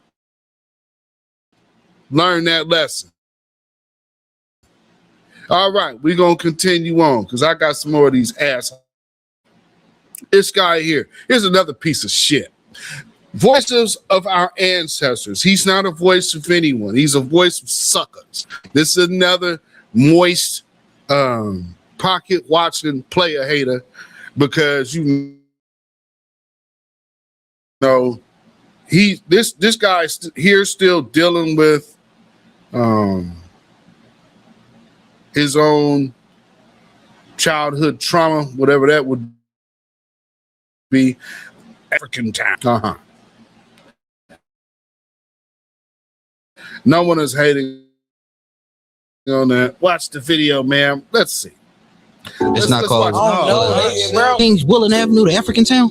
Yes. It's fucking banners. It's not called Willen. That shit. If you look on a map near the McDonald's to like 67, something like that. All Willen is all African Town. It's not called. Y'all already know that.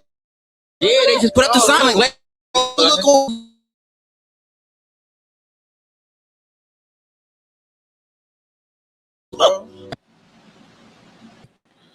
You can miss me with that. Right, go ahead. I didn't know because any video you go to, anywhere you go, I know y'all been somewhere else before. Y'all like you from me in general? Yeah, everywhere you go got a Chinatown. For sure. Facts. For sure. Fact. It's nice to know. I feel like that comparison. Yeah, like because the Chinese people stamp they shit. By the way, let me just go out of this. So I'll stop right there. You do realize by having an African town, that's delineating from foundational Black Americans, right? So in the midst of saying don't reject something, you're promoting delineation. This is how ignorant these people are. You're literally promoting delineation. Dumbass. You don't see it? Oh, well, yeah, here's Africa town. That's not Black town. It's not Black American town. So why the hell are you trying to say you're a Black American? You want to be something else? The hell? Yeah. The voices of our ancestors is another mark. Mark. Let's see, where is that? Let me find this other piece for y'all. Where? Yeah. Oh man, I would be remiss if I did not get on this bug out Mark's top. Don Solomon. Don Solomon has 137K followers. And you still a fuck nigga. Anyway, let's hear him flail in the wind some more. Imperialism for this, but I do want to make something very clear. People who use the word delineation, I want it to be clear that, like, if you are still pro-white supremacy and pro-colonization and Well, delineation has what to do with colonization and white supremacy? What do those three things, where do they intersect? Where? And delineation is making a point of we are an exclusive group, which we are.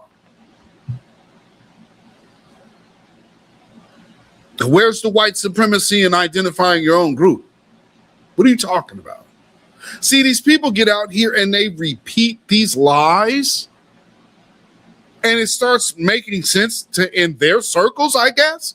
And then to call that a diaspora war? We are not African. We are American. Africa is a landmass. Africa is not a bloodline lineage. Africa is a landmass of 54 countries. It is extremely disingenuous to keep slapping Africa on an American. The use of Africa is in place of nigga.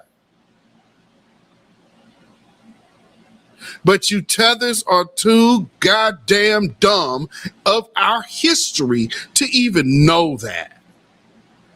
Africa's not being used as a word to say we are African. No, it never meant that.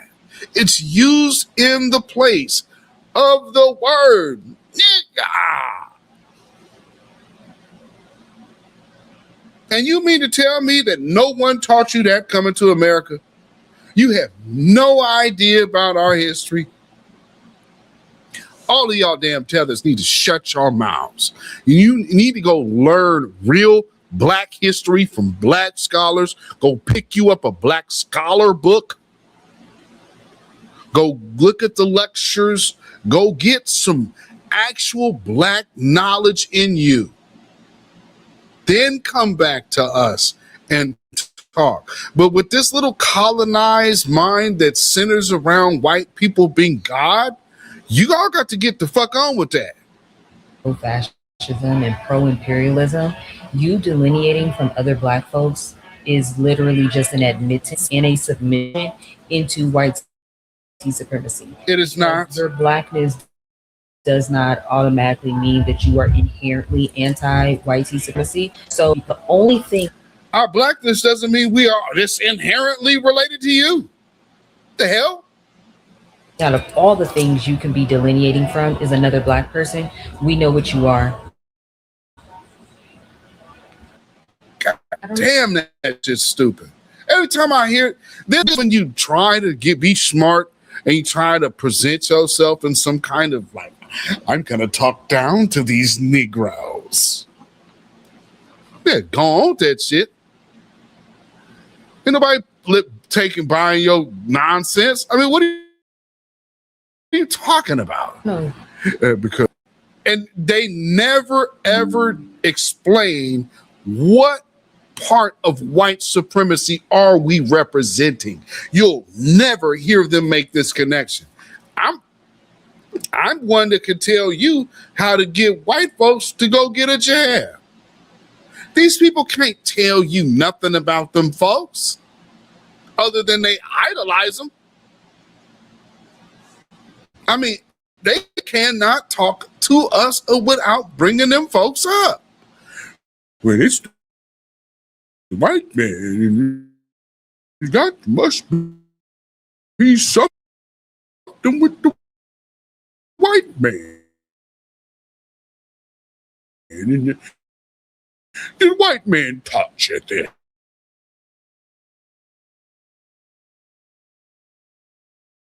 Like big time. We were born in America. We're Nigerian American. We're born here. Our friends, a lot of our friends are Americans. Yeah, we grew up with them. Yeah. We grew up, and it's this whole thing of you guys are tethered. This tethered. I don't know what that tether's like. You access. So I guess we're acting like we're them, but we're not really them, and we don't really belong. You know, that dishonesty thing, it just kills me. Mommy Tracy. Okay, Mommy Tracy. Mommy Tracy gifted some jewels. Salute to you. Thank you so much. Peace, power, blessings, and protection be upon you and yours as well. Thank you so much. I appreciate that. Got the jewels in the house. So what? She put up a peace sign. Girl, you have several seats on sharp shards of glass. I know that's right. And dark-skinned brother said, African people don't study our history, nor do they read. They go off what their white Jesus have told them. Facts. And so let's hear him do some with more. Them. It's a lot of divisive. Like you coming from Haiti, being in Brooklyn, going through what you've gone through. How do you feel about that? I don't know if anyone's ever talked to you about that. Have you heard anything about this foundational black thing? Because they feel like, if you're part immigrant, you're not foundational. We recognize we're not foundational black, but they say you shouldn't speak for us. What? If you just said you recognize you're not us, what the makes you think you need to be speaking for us? Sit your black ass down, nigga. I mean, what in the comments? Well, they act like we can't speak for them. Hell no. The fuck? I mean, this is their logic. The logic of these tethers is we owe them us. That is the most exploitive shit ever. We don't owe you nothing. And you came empty-handed and you still benefited, and now you up here talking shit. Am I missing something? We've been bombarded with, you're born in Nigeria. You could have been, you're born in America, not Nigeria. What you mean you're bombarded with it? Why did your parents want to make sure you were born here? Talking about being bombarded with it. No. And this right here is really, really leaning into how deep this dude is a tether. You understand what I'm saying? the Church of Black Power, if a zebra grows up around a bunch of horses, does it make that zebra a horse? Sir, it absolutely does not. Great analogy, brother. Great analogy. And salute to you, man. Thank you, of course, for the super chat support, man, and everything you do out here in these streets. I know you finna be on these folks' tops. So, man, peace, power, blessings, and protection be up on you, my brother. And salute to you, and make sure you take it to their sorry asses too, brother. Cause man, these folks need an ass whooping. They need an ass whooping. I'm speaking just for black folks because we're all going through the same. I'm grew up in Chicago. Thank you so much. Same experience. Because whoa, no. We don't have the same experience because your people were never slaves in this country.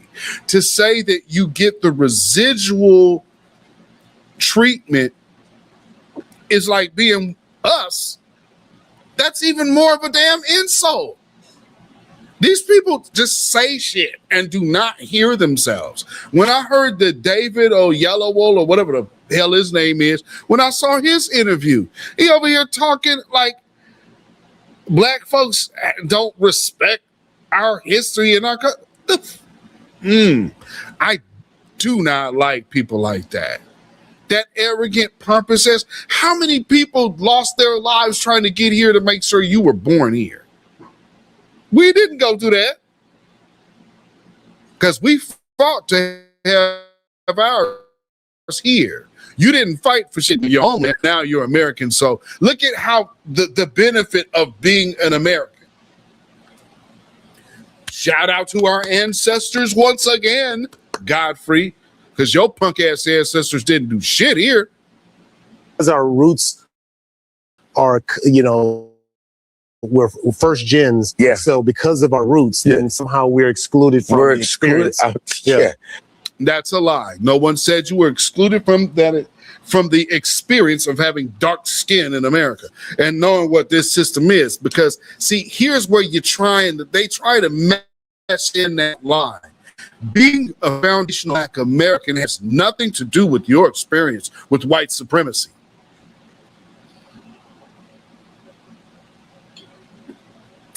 The reason why you think you need to latch on to us is because we're the only ones who do fight white supremacy. So to say you have the same experience as us, no the fuck you don't. Your people ain't never fought white supremacy. They stand down, bow their heads, and get their asses kicked by anybody who ain't black. Don't compare them to us.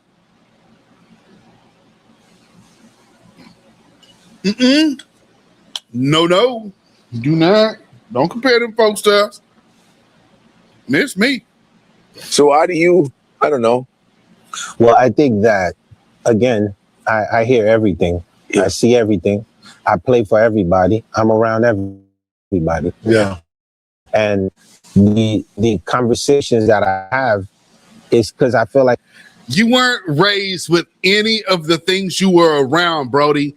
Stop that, Wyclef. See, this is a tailored conversation, and this right now, with his response he just gave, that lets you know what this conversation is all about. This is propaganda. This isn't, you're not sitting up there talking about us for no reason. And then the fact that this asshole brings up Tupac and the beef with Tupac is crazy. And then also you got Wyclef saying at the same time while trying to enter Tupac into the conversation that he was riding with Jimmy Hinchman and Haitian Jack because he's going to ride with his people. So if I ride with my brother Church of Black Power and all of our other brothers and sisters in this chat, dark-skinned brother and so on and so forth, if I'm doing that, then I'm doing what? Looking out for the family. That's not hating another group. I'm looking out for my folks first. I got to make sure my people are good. That is tribal responsibility, not xenophobia.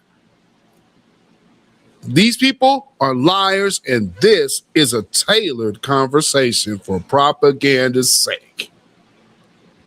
The internet is louder than the one-on-one conversation. No doubt, right? no doubt. Yeah. My one-on-ones are very healthy. And it's a phrase that says l'union fait la force, which means unity is strength, right? So at the end of the day, it's very clear that the reason why you look at history, right? Because what happens is if you want to debate, come on, let's get to it. We it. just got to go with the facts of how history is. And the biggest part of history is this: like, why did they keep me away from you? You see how this is how. See, we're gonna give the elegant breakdown on how delineation is actually a tool of white supremacy. So what we gonna do is we're gonna say, well, man, as an immigrant, I always felt like I was kept away from your people told you to stay away from us, nigga. These goddamn liars. I can't stand this shit. They come over here and talk. Yes, he was actually the white man. Your own daddy and your mama had that conversation. The hell you mean? Yeah, stay away from the Akatas and all these. And for him, like, you're a Caribbean dude. They told you to stay in books and stay away from us. Miss me. You're going to turn around here and try to sell that bullshit. He's getting down to, he's trying to work his way into how delineation is a white supremacist tactic. Let's watch him try to knock this one out. That's all I want you to know. So if you're in America and I'm in Haiti, why did they keep me away from you, right? Because at some point, some ancestors, there was some kind of a connection. Like why they was like, okay, we're going to bring these people to Jamaica. You know, these, we're going to lead them in Africa. We're going to bring these over here. And then these are going to be shipped to America. Like, why? But you described there, Wyclef Jean, is white folks knowing the difference between the different black tribes. Perhaps it was educated. Perhaps, I mean, these people have ships, or we just have a bunch of cavemen running off the ships grabbing up niggas. I mean, are we talking logically? No. Well, see, why did they keep me away? One reason why you were away from Americans is called the ocean. You're on an island. We're on another landmass. That tends to keep people apart. This guy here. I love it when they think they talking down to us because they always end up telling the truth. The question is this, right? So, and the answers that question is l'union fait la force. Unity is strength. Divide is the only way that they could conquer, right? So at the end of the day, when rhetoric gets so loud, right, it's hard for people to look at what the truth is, right? So at the truth, if you love Frederick Douglass, what? And Frederick Douglass was Black American, right? If you love Frederick Douglass, you should read what he says about immigrants. Read what he says about Haitians, right? If you look at Harlem, New York City, and you are a Garveyite, you should look at Marcus Garvey. Like, he's pretty interesting, right? He's pulling out all would the consider goddamn himself. stuff, Sadie. Are we hearing this? All of the talking he's going through? Marcus Garvey. What we're going to hear? Harry Belafonte next? Sidney Poitier? We're going Shirley Chisholm? I mean, it's coming, I guess. It's literally the exact same conversation. Oh. I had time today. I just wanted to walk down this bullshit so you guys can see, like, no. And if you guys out there want more of this, let me know. I will walk down this nonsense because I can get down to the nitty gritty of what's behind them doing it. And this right here is talking money to me. Because this thing is getting all this attention to Africa. They're getting branding. Why is so much focus on this? And what's their main topic? Us. 54 countries in Africa. And their sole focus is us.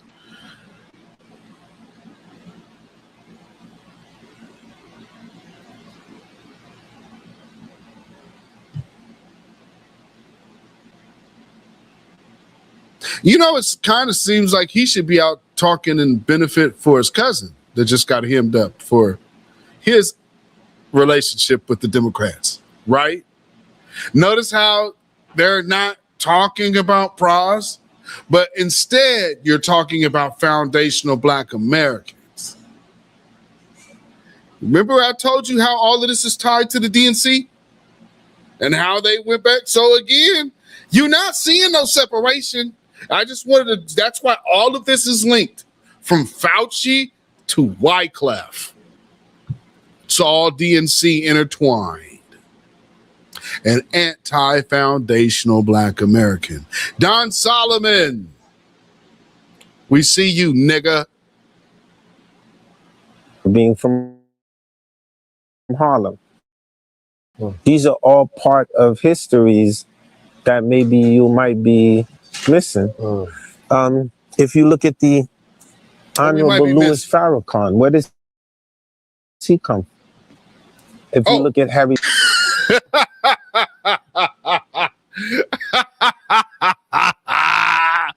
I knew it. Harry Belafonte. What about Harry Belafonte? Oh, let's go.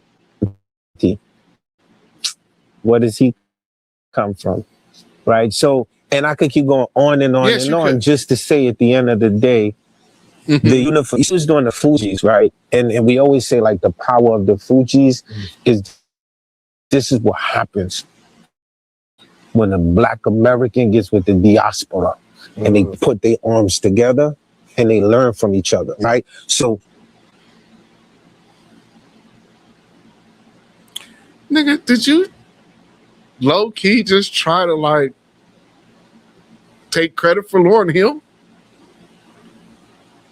She's not a Fuji. She is a bandmate of the Fugees, but Fugees literally is short for refugee. And she's not a refugee. She's a person with a country, not a person who came over here with the help of Liz Taylor, who's from Portland, Oregon, who established your schools in your pipeline to get you niggas here. Ungrateful bastards. But let's keep going. Shout out to Portland, Oregon, once again. When Lauren is sitting there and she's like, yo, this is the Four Tops. You know, this is Marvin Gaye. You know, I'm like, who? She's like, yo, that's Marvin Gaye. He's a soul singer. This is Aretha Franklin. I say, yo, that's dope. And I'd be like, yo, check this out. This is Fela Kuti. Yo, check this out. This is this band called Tabu Combo. Tabu what? Tabu Combo. Are you really trying to say that all of a sudden the Fugees sound was inspired by the sound of Haiti? You were doing hip hop, bro. That's Black American culture. You was over here fitting in. This rewriting of like we were so Caribbean. You sound as fake as Busta Rhymes. Wow. Out of Haiti. Yo, this Celia Cruz, she from Cuba. When you put the forces together, this becomes the most powerfulest thing on. Did you really just mention Celia Cruz? She's been a factor in America since the 80s, bro. Around Black musicians, jazz musicians. Yeah, you missed it again, buddy. See there, here. This is where you are learning that this is calculated. This is not about hurt feelings. This is an agenda, and it's an agenda to combat the message of the black grass roots. The planet. And then so I always tell people, like, you know, disagreement will always happen, but always remember that the strength is always going to be in the unity. Yeah. So that's so sometimes I leave the argument and I go preach to the kids. Yeah. Because you're going like, I can't waste my time with this. This is the upcoming. They're gonna, you know, everyone, like, we're gonna leave Earth real soon. Yeah. So the next one's in line. So if I can't get you, I'm gonna get them. Spread the word. That is so dope, because it does get a little exhausting, because, you know, I liken it to this, and I've said this too, especially the way we've been spread throughout the diaspora. You know, when colonizers came into Africa and they enslaved the Africans and, you know, took them over and enslaved the Africans and spread them throughout, you know, Jim Crow, you have Jim Crow in the United States and slavery, and you have, you know, everything that happened in the Caribbean and in Brazil and in Africa, and they torched one house and torched the all of those different countries have their own affairs to tend to. What he's you do understand the long game of what he's saying. So legitimately, what we need to be doing is putting all our efforts together for reparations. See, we don't need to be exclusionary. We need to unify. That way, see, when we look at what was done here, when we look what's done now, and there too, then see, we are stronger together. And that's how we're going to get reparations. The only way, we have to unify, brother. I go back to Jam. Remember, I forewarned you years ago. There are funding partners.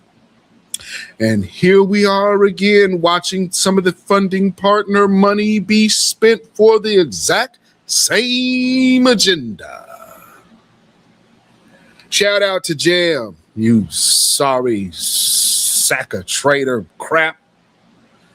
Treacherous, lecherous female Jam. Jessica Noir Yayawa Warrior, whatever the fuck your name is. Look at all them folks up there. The MacArthur Foundation. What they got to do with our reparations? Why are they concerned about being involved in reparations and transforming philanthropy for the better? Taking our reparations to transform philanthropy forever? No, I'll pass. How about you just let us get ours without you? And then you go back to the APAC thing, and it's all interconnected. And did all this other stuff, and they literally split families apart, and then for generations and generations keeps everybody apart. And then the idea to me, which is so hard, but I get what you're saying, division, is that when the generational starts to come together, there's some of the same people that you're saying you're not a real one, you're not, you know, foundationally Black Americans, could be the very person that is your fourth, fifth, or sixth cousin, and you're saying no, they could. Because we've been here for close to 500 years. So where, when, what connection could that be? For a lot of you who have recently came here since the 2020 or 2000s, yes. So you came here in the new millennium. You probably would have a lot of relatives here. They opened the floodgates. They ain't got nothing to do with us. But do you see how important it is to keep us incorporated with everyone else? It also has to do with what James Carville said.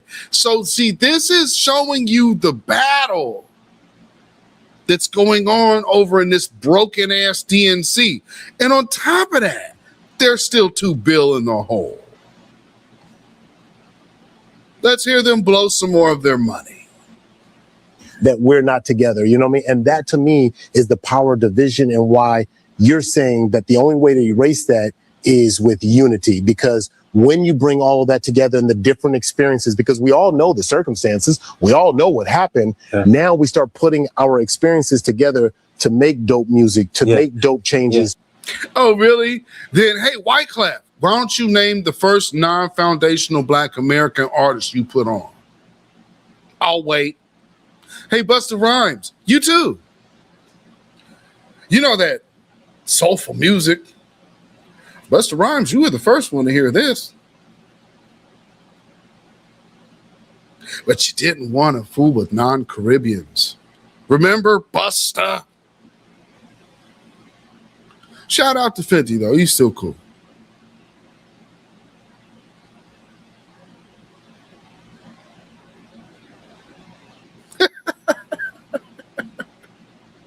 Y'all get out here and talk that shit all you want to. I know the truth.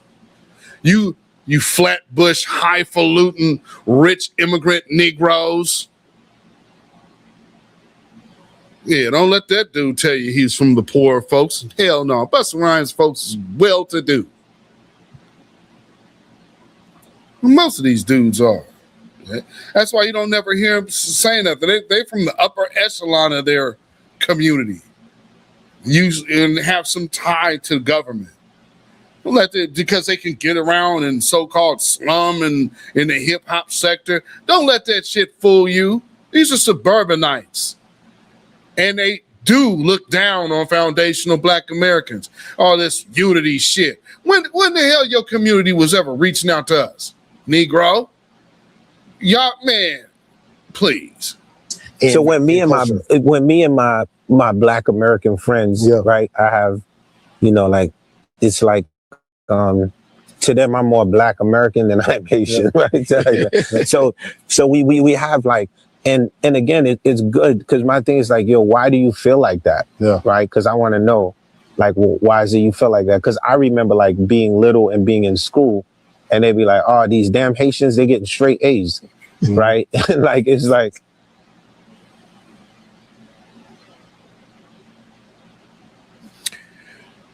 Wyclef, you're a lying piece of shit. Dude, no. Why all these how does everybody know what you got? But were your classmates gonna know your report card was all F's? How'd you get all A's? See, that's the stay away from the Black American part of the conversation. So this is crafty speak, because while he's harping on the education part, the other part of that conversation is to stay away from us, to focus on communication. So I'm sure his family wasn't so hip or hype about him jumping over there doing hip hop, because I'm sure they wanted him to stay in them books and get your schooling and stay away from them ninjas. So yeah, he over here trying to, why you get all A's? Oh, I guess because Haitian kids must work hard. Well, what do you want us to do? Like, you know what I'm saying? Because if we go home and that report card ain't right, they're gonna like take us and hang us upside down. Bro, it's either we get right. Look at all that Black immigrant unity, because see, they have one thing in common. They all knew that their parents said, "Stay the fuck away from them niggas." You see where the camaraderie just showed you? That they all got that conversation to stay the hell away from us. Oh, yeah. Yeah, he's going to get toe up if we didn't come up with that. Yeah, we got to get the grades, man.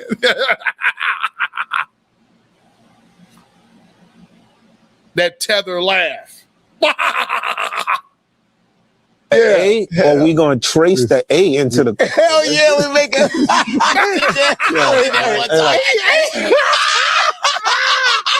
Oh, hold on. Did you ever get the report card? Hell yeah, I went like that. They had the carbon copies. You know, they put it the carbon copy ones. I was at Audubon Middle School, and I would go like this, and I looking through and like, oh shoot, because if you opened it before my dad got home, you were in trouble. So I'd be sitting there with my thumb, like trying to turn that B into like, how can I make that an A with my thumb? Straight, man, I love.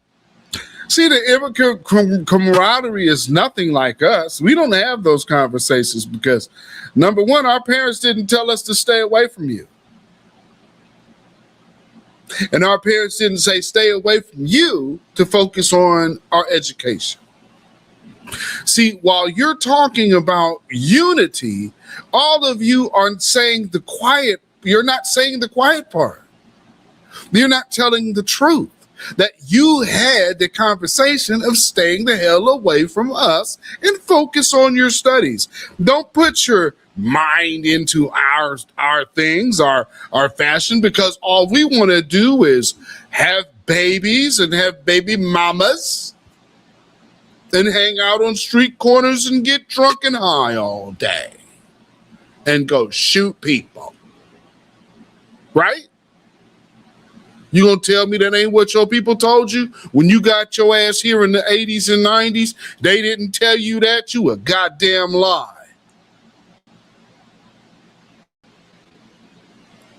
Yeah, miss me.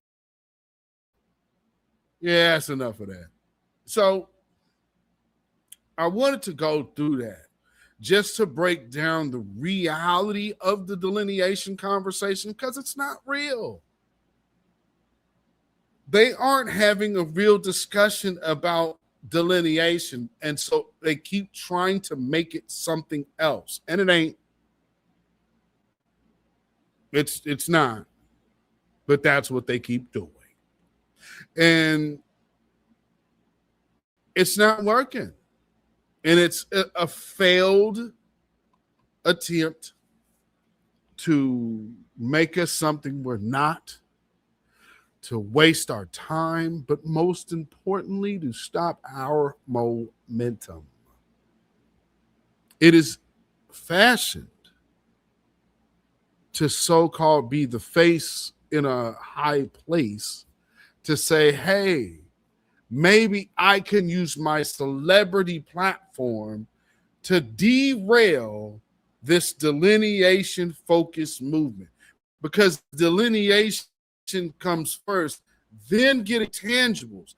They understand right there, no, we got to have the unity so we can have the unity of the tangibles.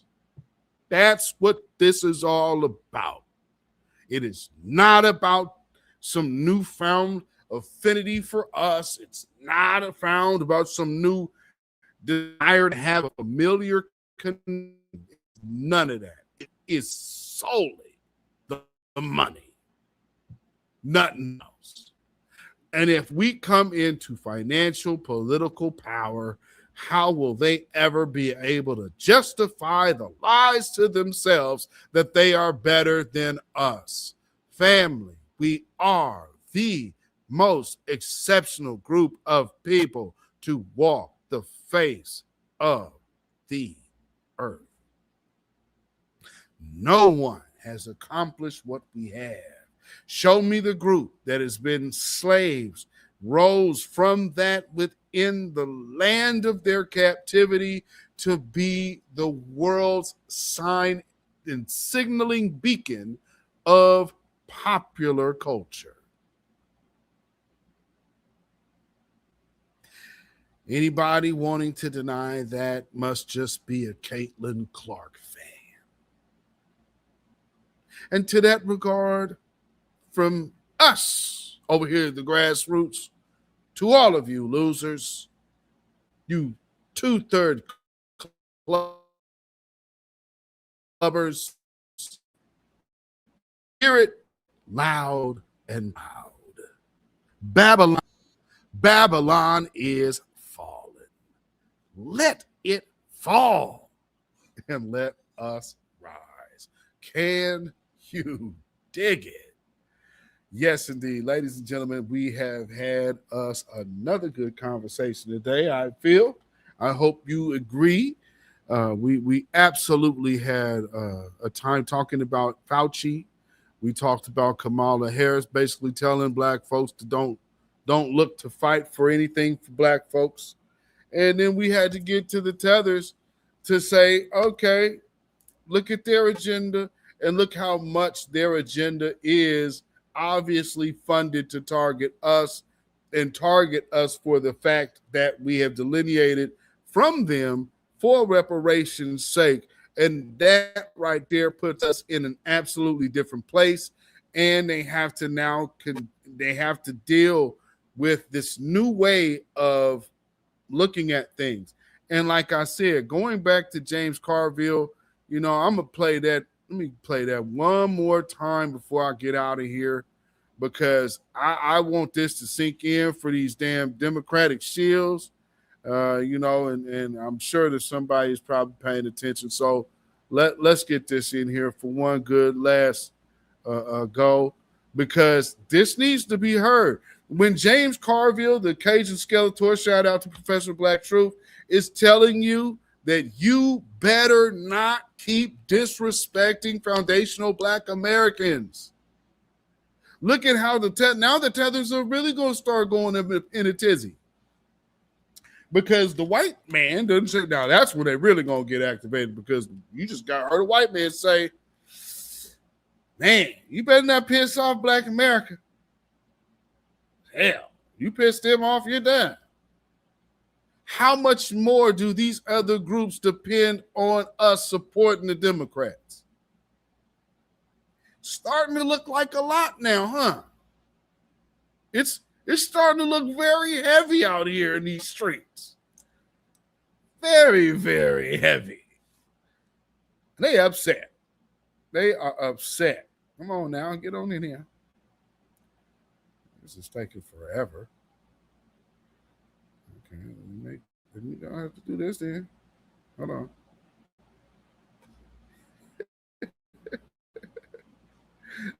James Carville, something else. Blacks don't buy your shit. But he is right. He's absolutely correct.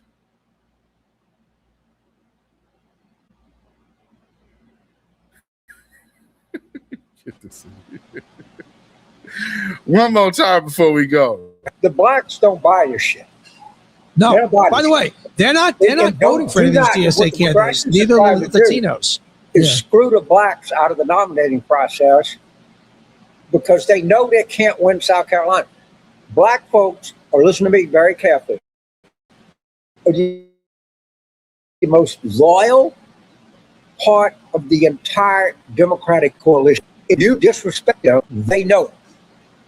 And a Democratic Party can never show any distance between itself and black voters. And it gets to the point that the progressives want to disrespect people. They're going to understand that, and you're going to lose the constituency that has stuck with you for 7 years. The black voters have not been voting for these DSA candidates. They're doing terrible. The entire working class is not voting for them. It's a bunch of rich, snotty, educated white kids. They'll talk. I want somebody that walks the walk. I want somebody that's walking the walk. And right there, and listen to what he's about to say. It could be for the second Mitch Landrieu. You know why? Because he walked. He took the goddamn monument. It's a move to be made, but he did it anyway. And see, so even in that, Carville makes the reference to DNC. When they say no tangibles, no vote, they mean that shit. And what he started out with, they ain't buying your shit. Bottom line, it's reparations talk time, folks. And if you think that you are going to mosey your way past foundational Black Americans in the discussion we have here, you are sadly mistaken. Let me explain something also to all of you broke down dusty ankle tethers. We do not give a shit about what your problem is here, because at the end of the day, you're still doing better off here than you were in your homeland, to which you fled from, to which your bitch ass is too weak and cowardly to make sure you stand, and fight like we do. So don't compare yourselves to us and act like you came over here to get an education. No, your cowardly ass came over here to flee because you're an opportunist. And we do recognize the difference. And our position in this country will never be compromised by the likes of you. But I'm sure some of you might disagree with what I'm saying. Well, number one, first off, I don't give a damn. But secondly, I speak for myself. If you believe that you can somehow latch yourself on to us and somehow get this momentum to switch over to where we all of a sudden are talking about including you in our reparations. Yeah, I definitely speak for myself. The independent black voice. Those of you in the chat and the replay gang, the black grassroots, and the voices of new black media. I know I speak for all parties involved when we proudly dedicate this song to you. Get up off of that cocaine and get up off of that crack. Get yourself together and get your mind back. Yes, indeed, ladies and gentlemen. You can follow me on Facebook, Instagram, and Twitter at beatzillapdx. You can email me at ourrealtruth@gmail.com. And if you feel so inclined to donate, you can put some money in the bucket by way of CashApp. That's $beatzillapdx. And of course, we have PayPal, which is Zilla Muzak. That is ZILLAMUZAK at PayPal. And with that being said, family, these folks have picked up their rhetoric. The funny thing about the Godfrey Wyclef thing, you have Wyclef on in right at the moment to where TPS is an issue. If you couldn't telegraph this any better to say what the agenda is. But again, I speak for myself. I'm sure there are people here in agreement with me. Because, again, your problems are not our problems. We're citizens here. We're foundational to this land. And if you are not foundational with us, then your unity is catching wings. Because, baby, they got a ticket for you and you're catching the flight. Hashtag fire up the jet. Happy birthday, we're celebrating you today. Like Dr. King holiday, we ain't gonna do any work today. Happy birthday today, it's your beautiful day. And we gonna party all day like it's a freaking holiday. Yes, indeed. Yes, indeed, ladies and gentlemen. And for all of y'all that, you know, when you hear that, this is ICE. It's ICE. Open up. What the fuck, y'all? God damn! God damn! God damn! What? Fuck!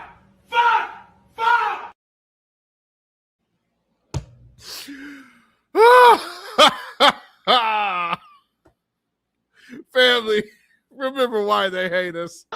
It's a cultural divide. I'm going to get it on the floor. You really about to do it? 40 acres in the mule. This is bigger than the music. Hashtag heads off our reparations. You have no rights here. We're not under the empire.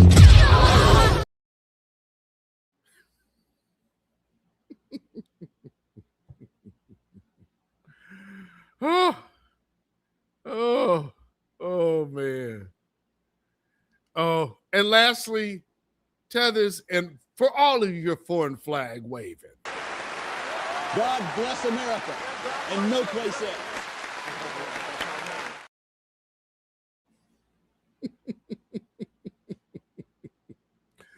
Family, keep your 3 smooth stones at the ready and your slingshot nearby. Woo! This has been a good one, folks. Y'all, stay black, stay vigilant, stay alive. Black first, black first, black first, and always. Shalom, y'all. Peace. Have a blessed weekend and prosperous week. This has been the New Black Media. Signing off. Peace. So if any black people want reparations and want to stay a star, and don't want to have to worry about Tethers trying to be all in the videos, speaking for black people, dancing, come to New Black Media and the Black Grassroots. Peace. When you know who Satan is, yes, sir. You don't have to kill him. No. The stone of truth. Yes. See, that's what you throw. Yes, right, right. Allah says, had we wished to take a pastime from before, surely we would have done it. Nay, we cast truth at falsehood till we knock out its brains. Every one of you that knows the truth, stand up and tell it from the mountaintop. Black people can't take it no more. So wherever you are on the job, in the factory, I don't care where you are. If you know the truth, stand up on the truth and tell Satan, who the hell are you to try and pick my friends? Farrakhan is God's man, and you are from the enemy of God. So to hell with you. Stand up on it like a man.